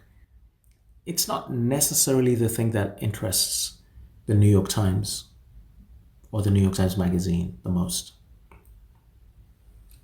at least from the business side. I'm fortunate that there I actually have a great editor who wants to sit with me and think through these things and figure out with me how much we can get away with on the pages of the magazine. And I think we've done some strong pieces together. So I went out there, and the travel for this piece actually happened in 2016, with the idea that I would follow Caravaggio around. I love these paintings, and I would somehow connect it to the refugee crisis. Okay, that was the proposal. That's what I went out there. That's what I researched. That's what I tried to do. When I came back and I wrote my first draft, and it actually took me a long time to write the first draft, maybe not until 2017. It was very hard to organize this material. When I wrote the first draft, I was disgusted by it because it read like a pleasant travel piece. It took me about another 3 years to get it right because I realized that writing something that simply flatters the art historical interests of a presumed middle and upper middle class white audience is not what I want to do with my time. And it's not how I want to expend my emotional treasure.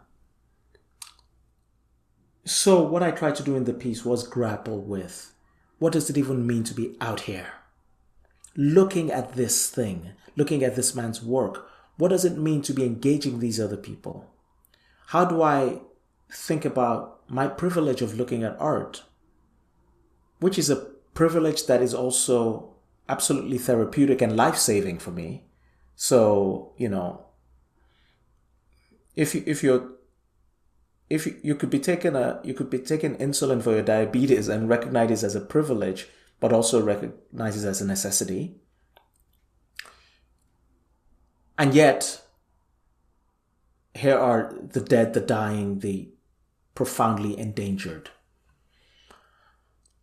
And so I had to work my way towards making it a more difficult and more tortured piece. And that's what it ended up being.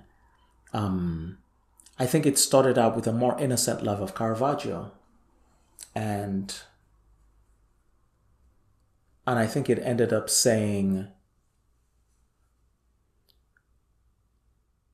I know what Caravaggio does for me and how he helps me with the problems of being human. And meanwhile, fuck Caravaggio. Right? Right. And I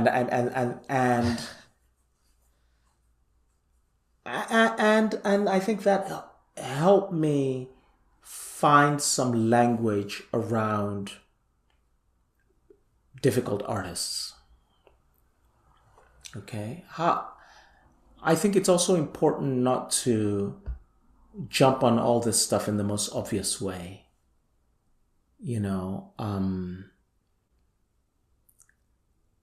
We're all in the world, and there's a very vanishingly small number of miscreants who are deserving of metaphorical or actual deletion. I think that's a small number. I think the much greater number is in a gray zone. And it becomes a question of saying, whose work, at which moment, helps me with my own deeper project of humaning, of repair. You have to have such a deep respect for that project that you will use whatever helps you do it better. That's my attitude to a lot of artists. including those who have done harm. It's not a blanket thing, and it's not an easily arrived at thing. And I'm even wary of getting to name specific people, because the person whose work I think has some aspect that allows me to strengthen my own ethical commitments in the world, even if the person has done some other harm that is not present inside that specific aspect of their work. That person, whomever it might be, if I were to name that person, could be somebody who's actively doing harm to somebody else, or to somebody else. That person is not, it's no way, no how. Not this guy, not this woman, not this person. Because they don't need it that way. And vice versa. There are other people whose stuff, it's like, you know what? I like your work well enough, but then on top of all of this, actually, there's plenty in the world. I don't really need to mess with all that. I don't need to be inside that space. So I think these matters invite a great deal of public grandstanding. But ultimately, each person decides for themselves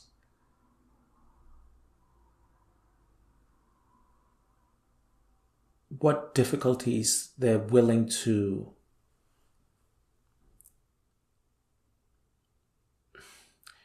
absolutely not overlook, but what difficulties fail to obliterate the value of certain aspects of a person's work. The world is actually not divided between the innocent and the evil. The world is, for the most part,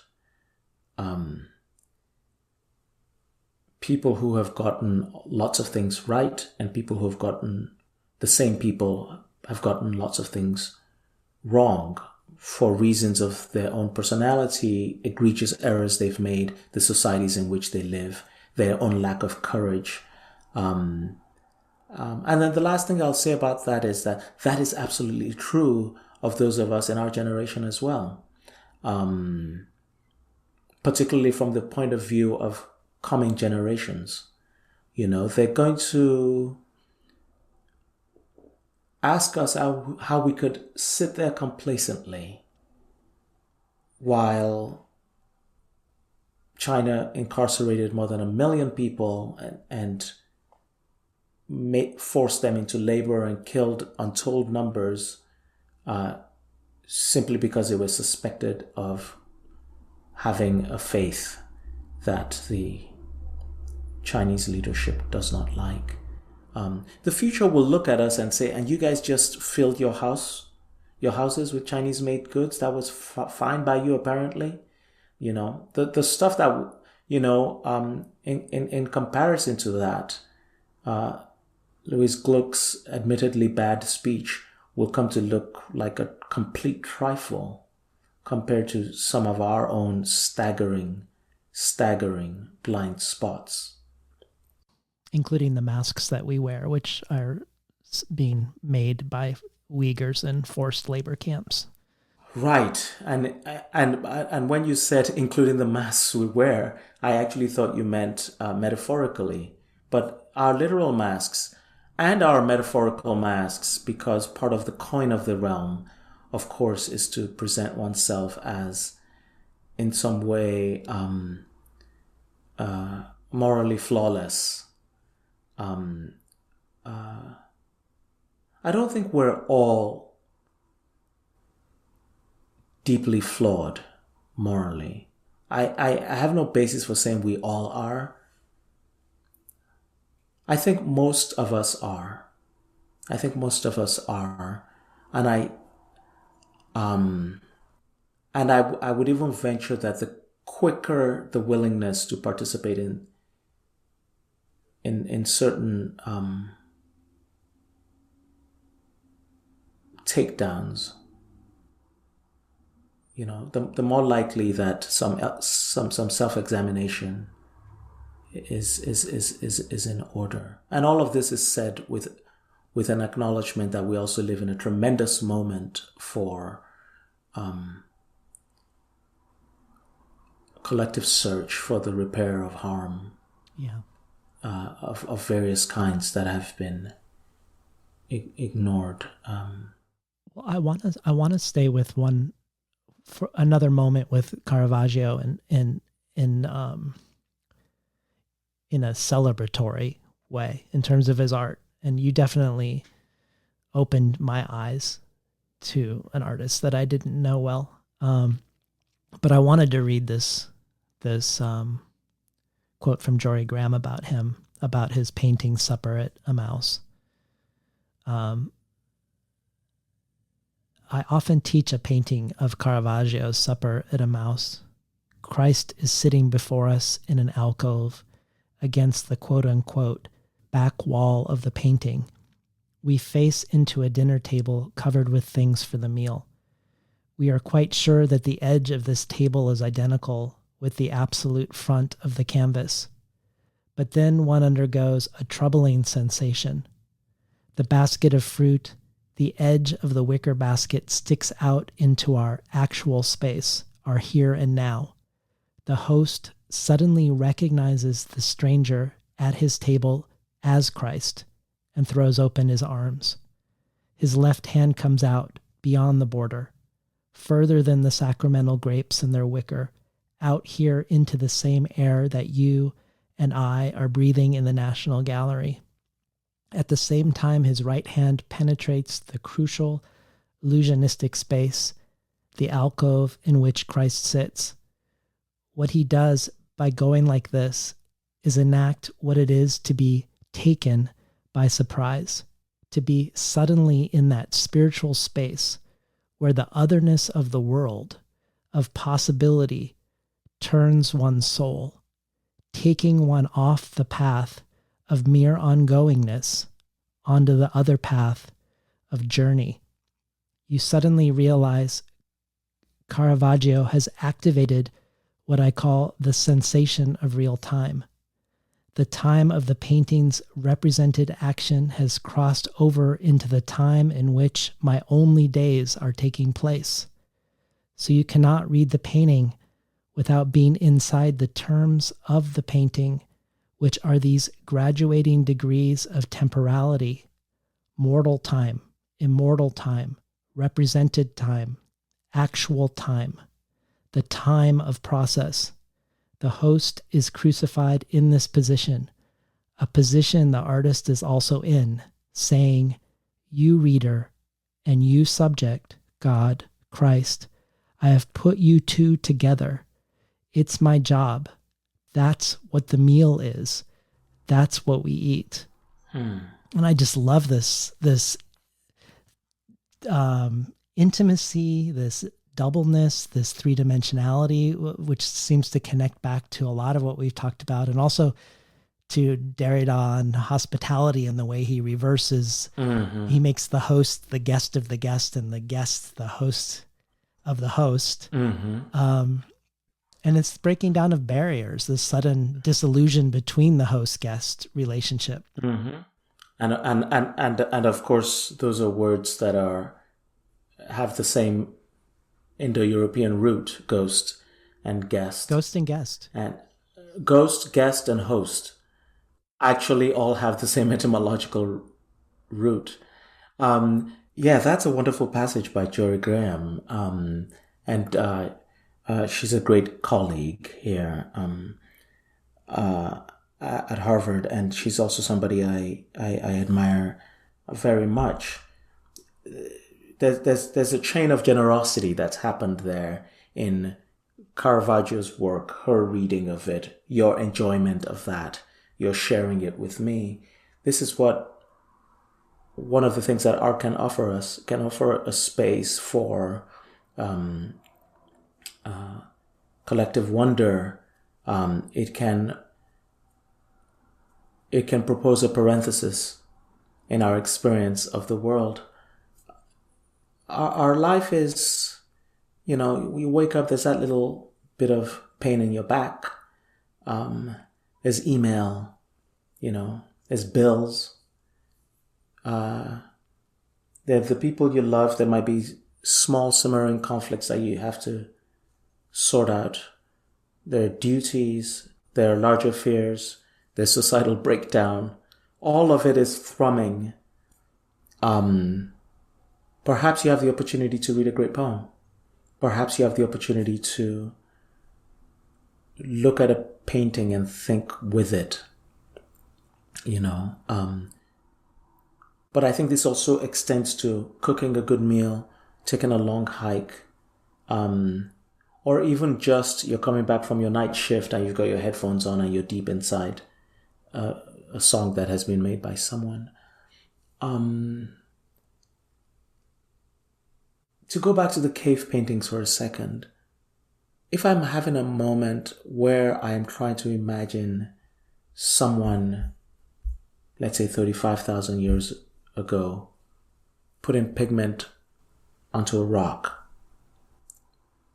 in contact with the divine, and that, these millennia later, that is something that is still emanating from it. The person who made that is a conduit for something that we're doing collectively as humans. She or he is putting it up there. I am receiving it. We're collaborating. I'm trying to say something about the character of the cave painter, which I don't know about, which I cannot really know about. This might have been somebody who was brutal in certain ways that might have been in keeping with their customary practices in that community. This might have been somebody who was brutal in a way that went above and beyond what was customary in that place. In other words, it is possible that the cave painter might have been a bad actor.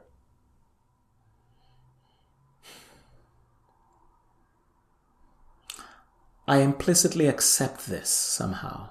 I mean, often we don't even think about it, but implicitly we accept it.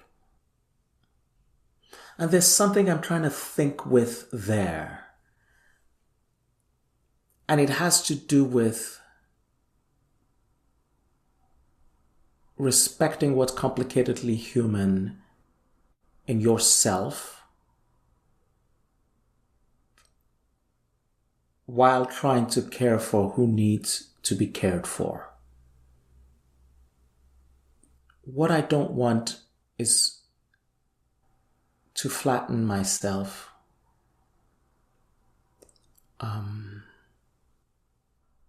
Ultimately, I don't agree with Sun Ra that the planet Earth only produces dead human bodies. The planet Earth also produces human life in collaboration with air and sunlight and all those things that come from outer space. But it produces human life.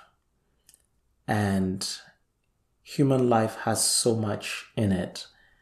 And I believe that the balance just comes out on the side of it's worth it.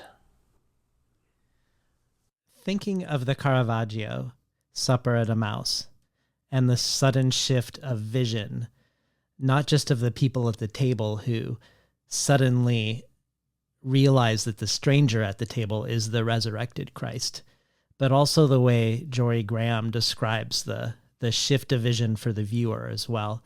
I wanted to ask you about faith in your work, this question of hospitality and of seeing the divinity in the stranger feels very much part of your work.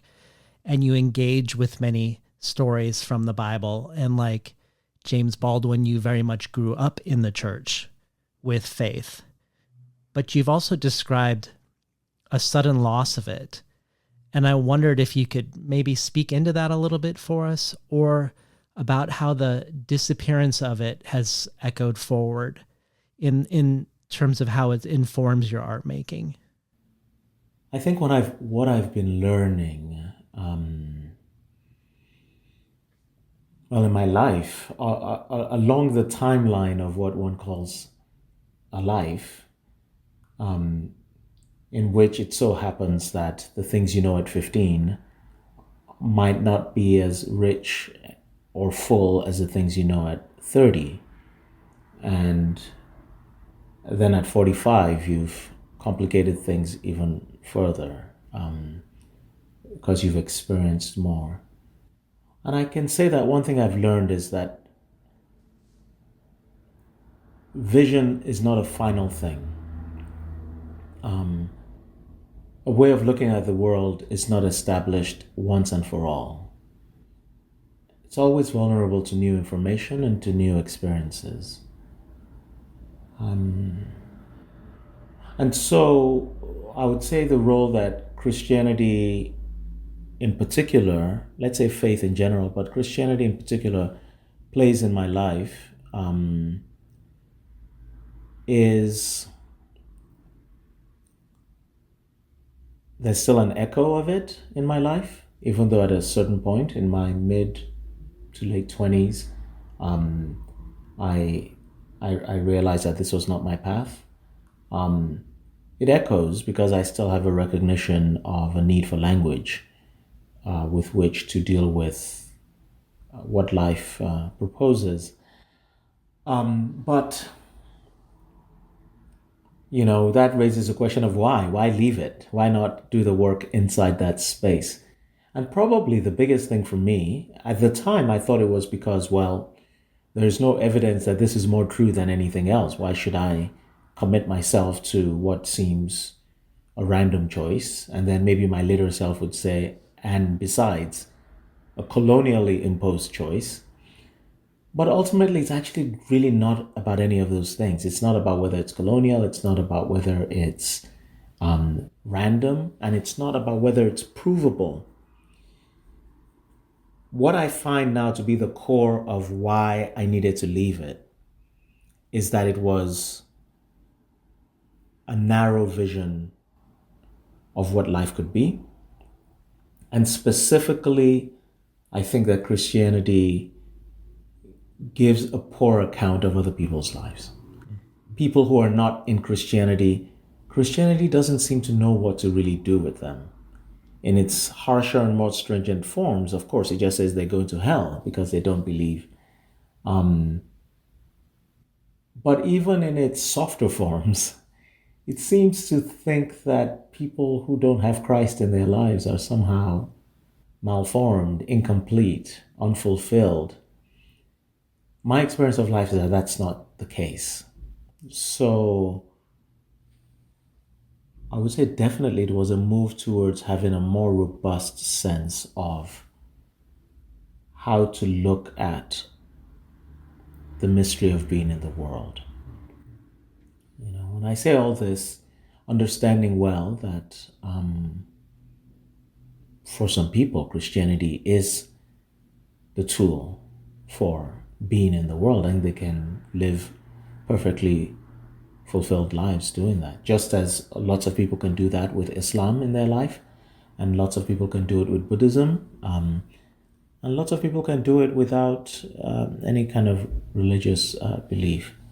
But for me, that delimitation, that being inside a belief system that on some level thought that Hindus were wrong, or that gay people were not quite complete, or that women were somehow less, or that whiteness was in a way central. All of that just seemed to me a somewhat impoverished way of living, the one life that I had. Yeah. Well, I think it's interesting that you bring up vision being provisional and incomplete. And if we take that in relationship to faith, as you just presented it, in one of your books, we see you when you're younger in Nigeria, when you're still a believer, laying hands on someone's eyes to heal their poor vision. But later on in life, you yourself lost your sight temporarily, and for a while didn't know if it would come back or come back the same way. And it makes sense thinking about that experience, or imagining myself into that experience of yours, that you would have a book called Blind Spot, that the epilogue of Known and Strange Things would also be called Blind Spot, that blind spots would be explicitly mentioned in Open City, and that in Human Archipelago, there would be meditations on the eyes of blind people who had been photographed. But the most uncanny thing is, if I have the timeline correct, is that you also engaged with blind spots prior to your own brush with blindness. There's a character in your first book, Every Day is for the Thief, who is wounded in one eye, always rubbing it while observing the narrator, who is observing Nigeria. So I guess this is a two-pronged question. I'd love to hear more about how the physical loss of sight changed the way you thought of looking afterwards, but also as someone who would no longer look to a cosmological or spiritual answer for what seems like an insanely uncanny coincidence, that this focus on eyes and loss of vision predates your actual lived experience of a loss of vision. I was curious what your story you tell yourself is around that fascination with the eye and the failing eye prior to your eye having that experience. Well, David, I have the experience now that probably many of your guests have had, which is of being moved and impressed by, again, the depth of your research and your preparation, because the way you've just sort of strung together those pearls of the places in my work where I'm directly engaging with questions of blind spot. It's not the most unusual question for me to get. Obviously, I have a book with that title. And as you allude to, I actually had a diagnosis that was called the Big Blind Spot Syndrome. So, so far, so uncanny. But you might be one of 3 or 4 people in the entire my own engagement with the readership of Every Day is for the Thief, that first book, who has mentioned that character. I think that's because a lot of people are reading this almost as if it's a memoir, and they're just reading past certain strategies inside the book. But that character, who recurs several times, usually wearing a blue cap, usually rubbing an eye or troubled in his eye somehow, a very obviously fictional character, even in a book that has a extensive non-fictional framing to it. He's one of my favorite characters. He's a kind of angel.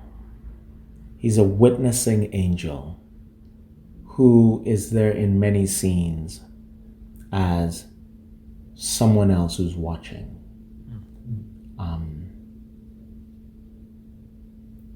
And the things he's watching are hard to watch in general. And he's also not really of here, of our world.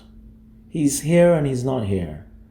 And I think that is often accompanied by some kind of physical frailty. So much for that character. And then as you mention, that is a concern that then thickens through my various works. I'm actually writing something right now that, once again, eye trouble for a leading character in that. The coincidence is a coincidence, really, that I wrote, very explicitly, not just about eye trouble, but actually about blind spots in Open City. And it was a few months after that book was published that I first had my own eye trouble. And nevertheless, coincidences can be indicative somehow. They can be barometric in a way, or sensitive to environmental conditions. So coincidence doesn't seem quite the right term for it. It's a kind of sensitivity to how one might engage, with reality. So ultimately, with blindness on the one hand and ethics or ethical narrative commitments on the other, I think what I found was a metaphoric tool that was helpful for me. I really think that's what it is. It's a way of thinking. I don't necessarily think people who are blind are wiser. I did not enjoy at all temporarily losing my vision. Every now and again, it still happens, and I am alarmed by it. I don't think it's cool, and I don't think it's great. Yeah. And yet, like certain other forms of pain, it concentrates the mind. And it ushers in a sort of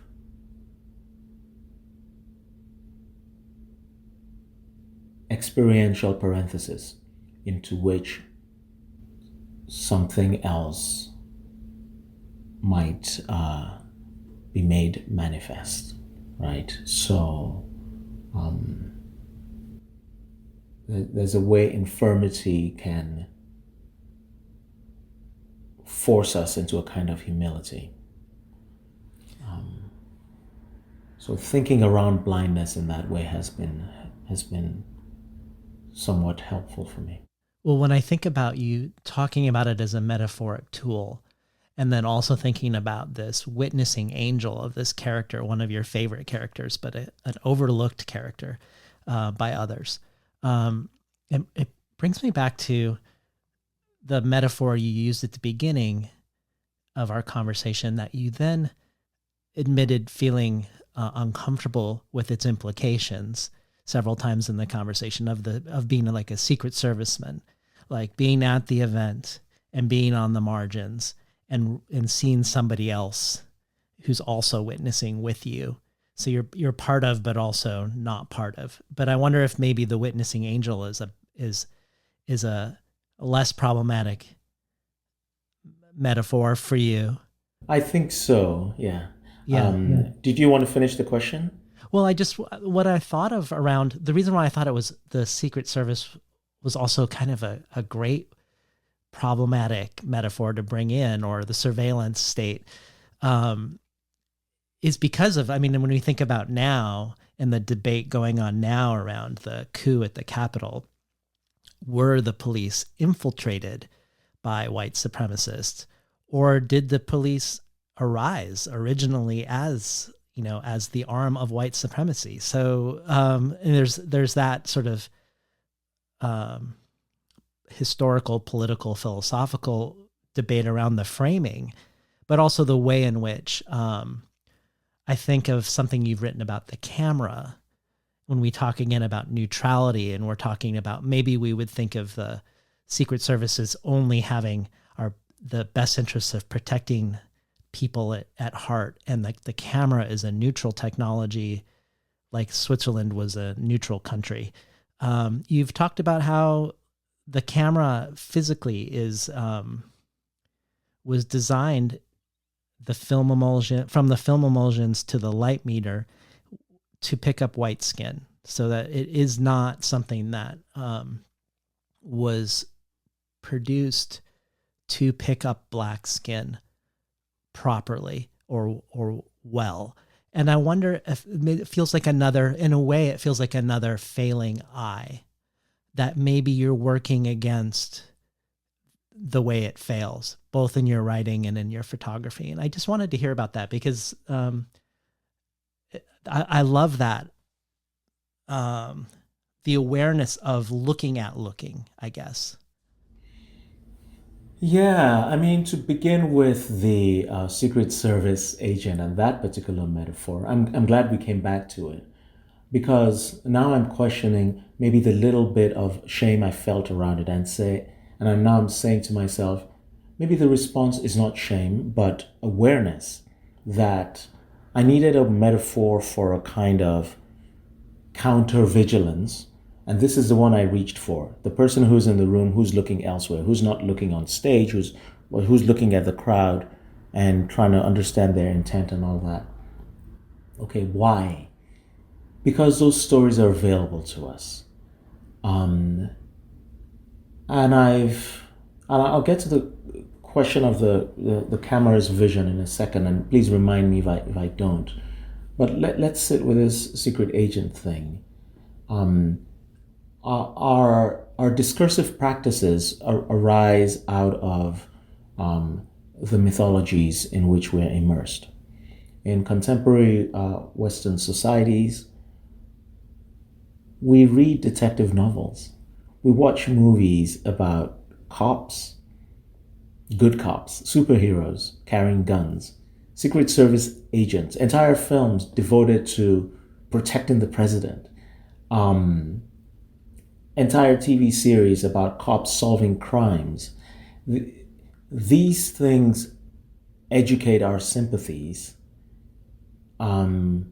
while pretending to merely entertain us.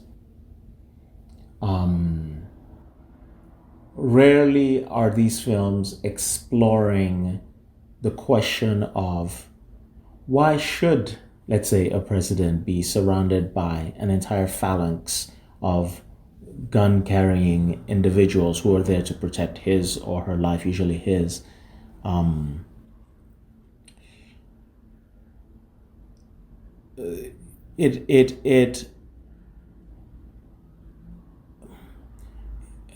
It proposes, but only implicitly, the question of, is it the case that violence can only properly be preserved with further violence? Why do some national leaders have maybe one person in their security detail, some guy, who also doubles as the driver? And why do others need an entire sort of paramilitary unit? And I would think this is all directly related to how much violence that particular leader is involved with structurally. But the movies just teach us that the president must be protected. The movies don't teach us about who must be protected from the president. Right? And in these films, the president is, of course, always presented as an innocent individual who's hated for some random reason,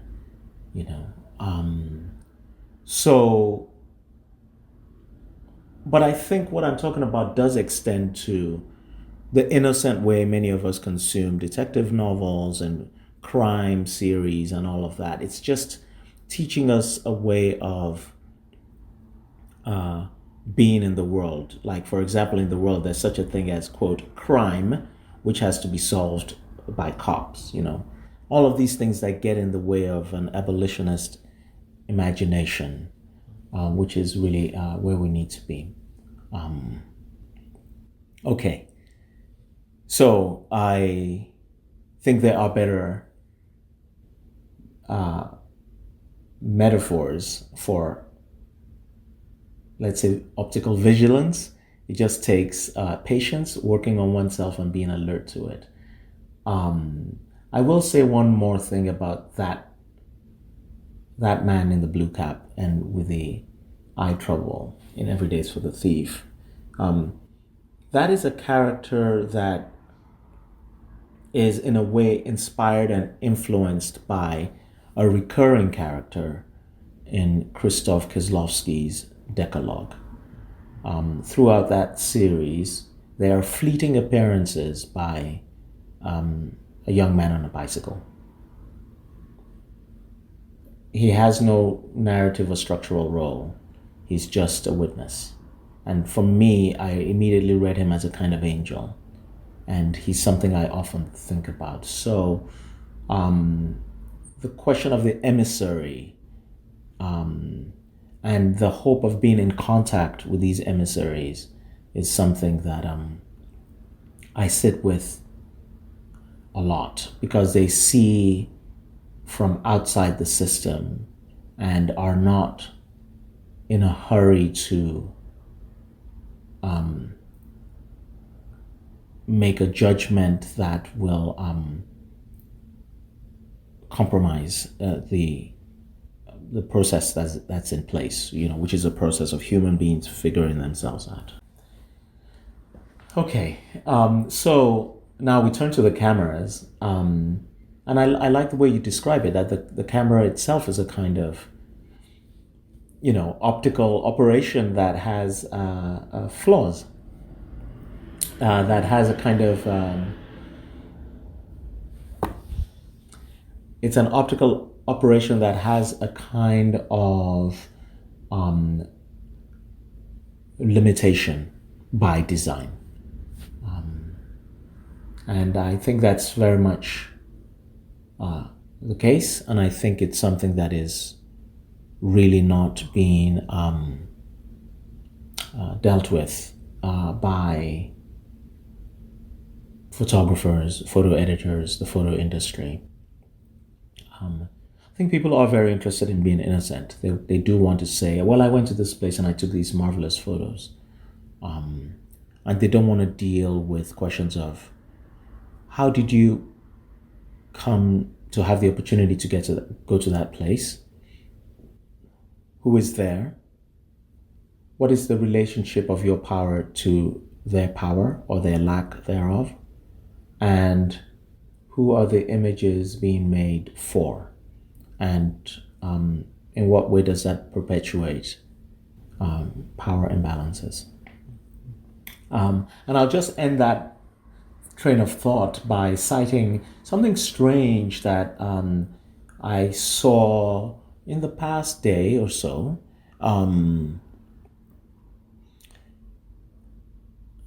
I think one of the people arrested in the assault on the Capitol,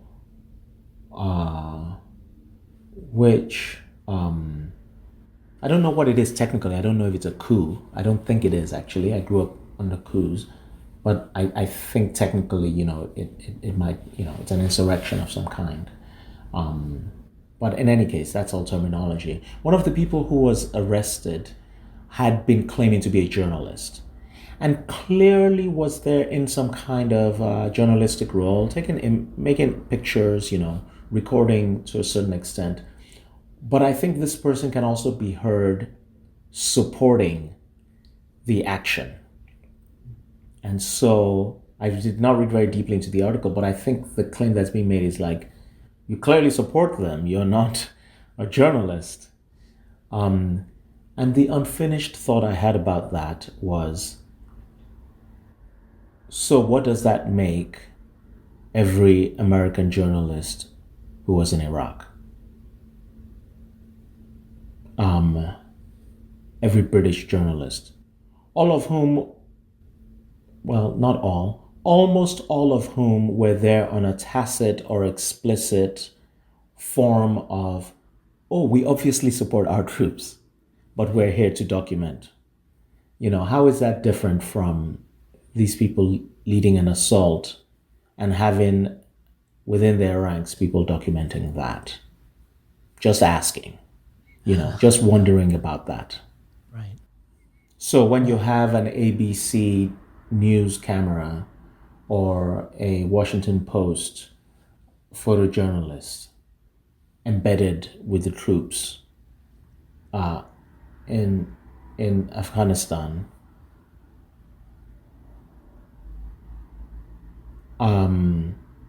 that person's a hostile party from the point of view of combatants on the other side.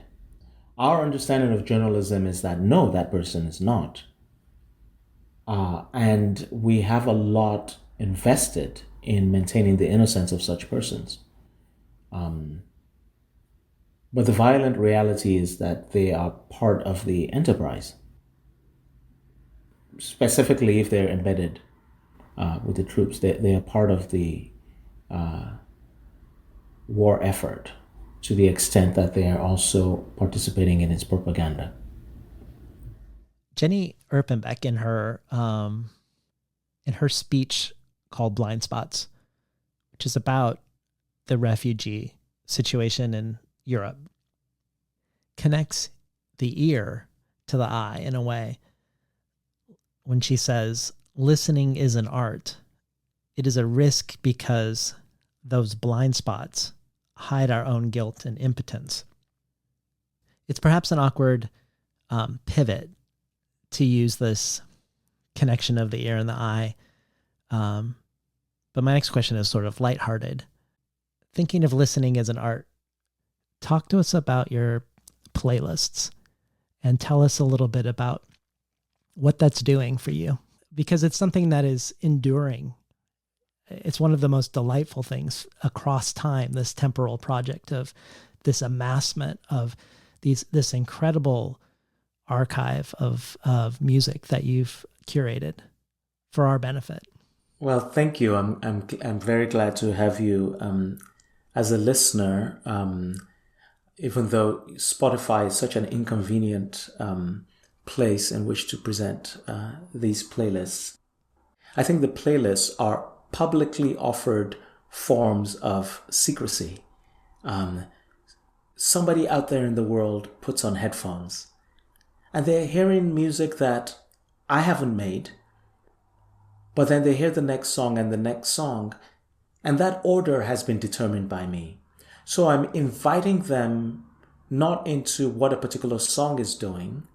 I'm inviting them into the experience of, say, an hour, which is exactly the same hour that I experienced inside the time of the playlist, right? And I think much like radio or like a podcast, it becomes a way of curating a common experience that is being encountered in isolation. It's collective and isolated, much like the way we live now. One of the things I really enjoy, though, about doing the playlists is that, as you suggested, this is something I spend a lot of time on, and it is an absolutely non-paying part of my labor. There is an element of collective service to it, but there's also a very salutary element of non-compensated service that is happening there. It's non-monetary. I really think under our current systems, people should be paid for their labor, and yet it can very much come as a relief to have carefully put something together from which absolutely no financial benefit in any shape or form could accrue. And so in that sense, it feels like a real genuine gift, both from me to the listeners, but also from the listeners, because it takes the generosity of others to spend time with what you have made. So I would have, I'm glad you asked about playlists, because I would have to say it's one of my own deep consolations and one of my great joys. By the way, they're not that easy to find just because of the way Spotify is set up. People who search my name on Spotify will find a bunch of fugazi, as in like made up stuff by people who are not me. But if you go to my website, tejukol.com, I actually have the playlist organized on there, and people can find their way from there. So maybe as a final extended question, as someone who's a border crosser and a breaker down of barriers between spaces, I wanted to read a couple things that you said and then ask you a question. In one enciphering corner of my mind, I believe still that every line in every poem is the orphaned caption of a lost photograph. By a related logic, each photograph sits in the antechamber of speech. And you also said, at times I feel as though the photographs and captions in Blind Spot have escaped from a novel named Open City, or that there are things said here and which belong here that first belonged in known and strange things. The property of being distinguishable is independent of the property of being distinct. I can distinguish between my practices, but that doesn't mean they are distinct.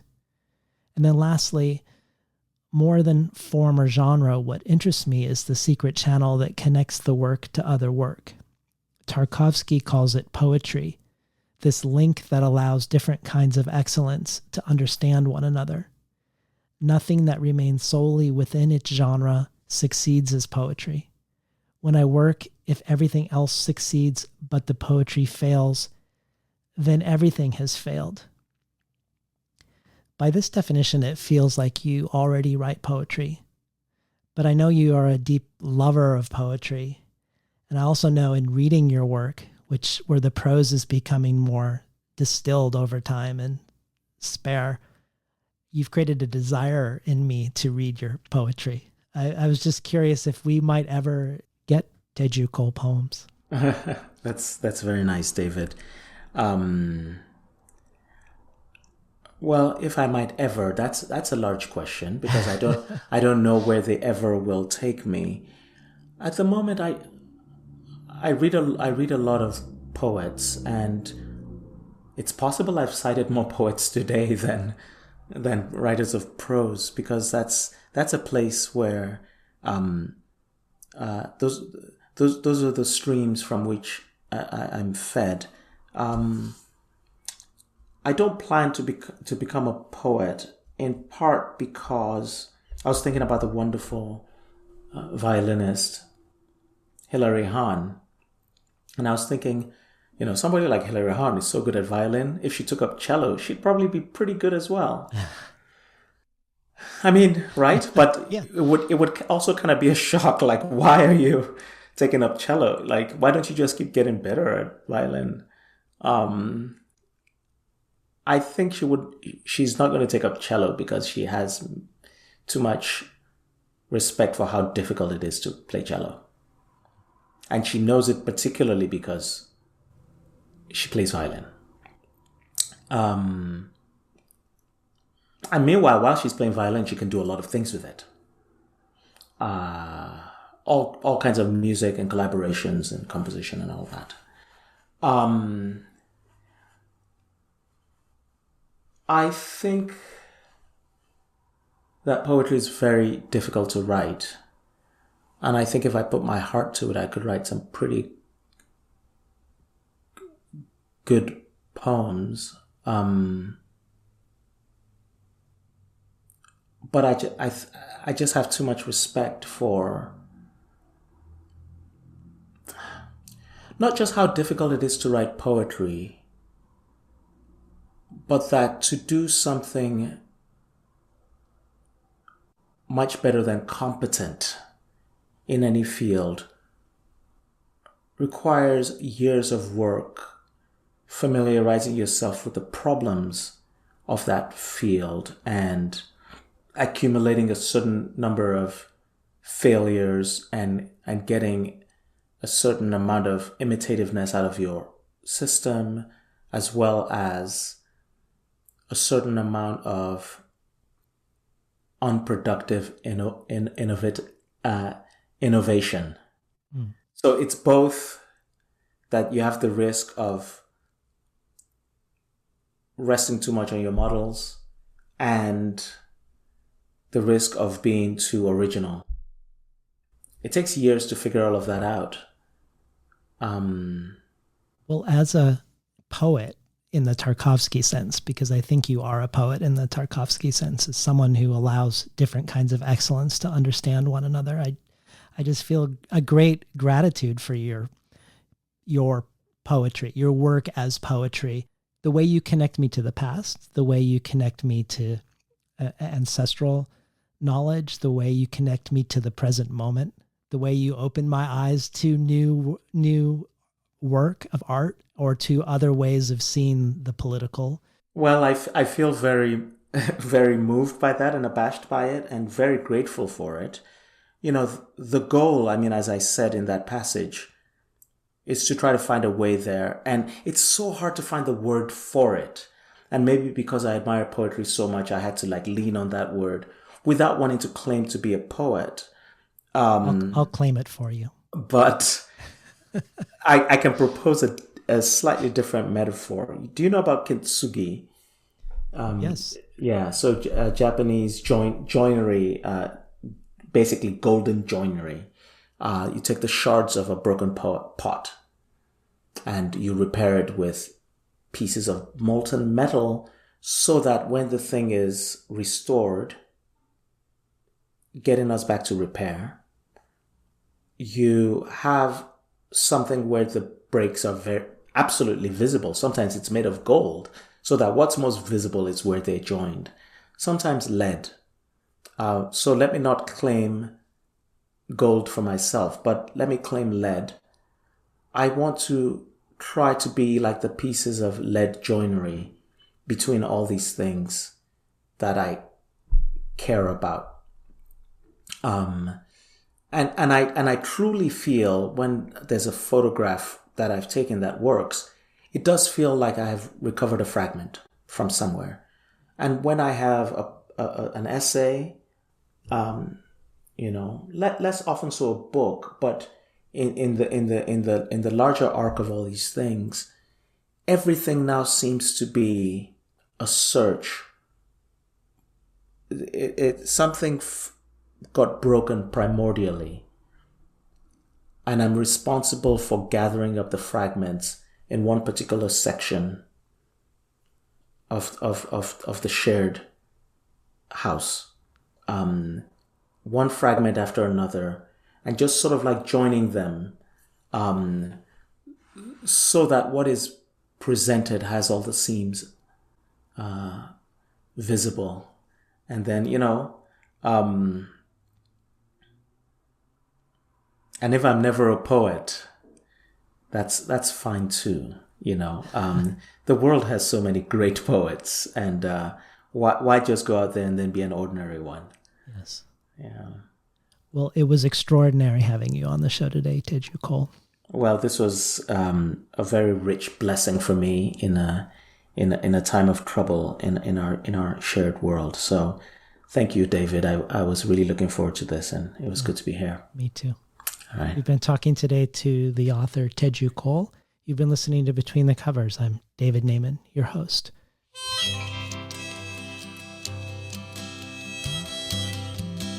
Today's program was not recorded at the studios of KBOO, but at the volunteer-powered, non-commercial, listener-sponsored, full-strength, makeshift home office of me, David Naiman. You can find more of Teju Cole's work, including his wide and wondrous world of Spotify playlists, at tejucole.com. Teju also adds a 3-part reading to the bonus audio archive of John Berger, of Etel Adnan, and finally of a letter to John Berger that is part of Teju's as of yet unpublished essay collection, Black Paper. If you enjoyed today's conversation, head over to patreon.com/betweenthecovers to learn about the various benefits of becoming a listener supporter. From joining conversations that shape the future of the show, to bonus audio from Teju Cole, John Keane, Matilda Bernstein-Sycamore, Carmen Maria Machado, N.K. Jemison, Nikki Finney, and Layli Long Soldier, to becoming a Tin House early reader, receiving books months before they're available to the general public. All of this and much more can be found at patreon.com/betweenthecovers. Or, if you prefer a one-time donation, you can do so by PayPal at tinhouse.com/support. Don't forget to check out Johanna Hedved's new book, Minerva, The Miscarriage of the Brain, at smingsming.com. I'd like to thank the Tin House team who helped make this show run as smoothly as it does. Elizabeth DeMeo, Elisa Ogie, Spencer Ruckty, the book division, Jacob Valla in the art department, Yashwina Cantor, publicity, and Lance Cleland, the director of the summer and winter Tin House Writers Workshops. Finally, I'd like to thank Imre Lodbrog and Barbara Browning for creating the outro. Their album Imre Lodbrog, A Sapatita Mi, can be found on iTunes, and Barbara Browning's trove of ukulele covers can be found at soundcloud.com/Barbara Browning.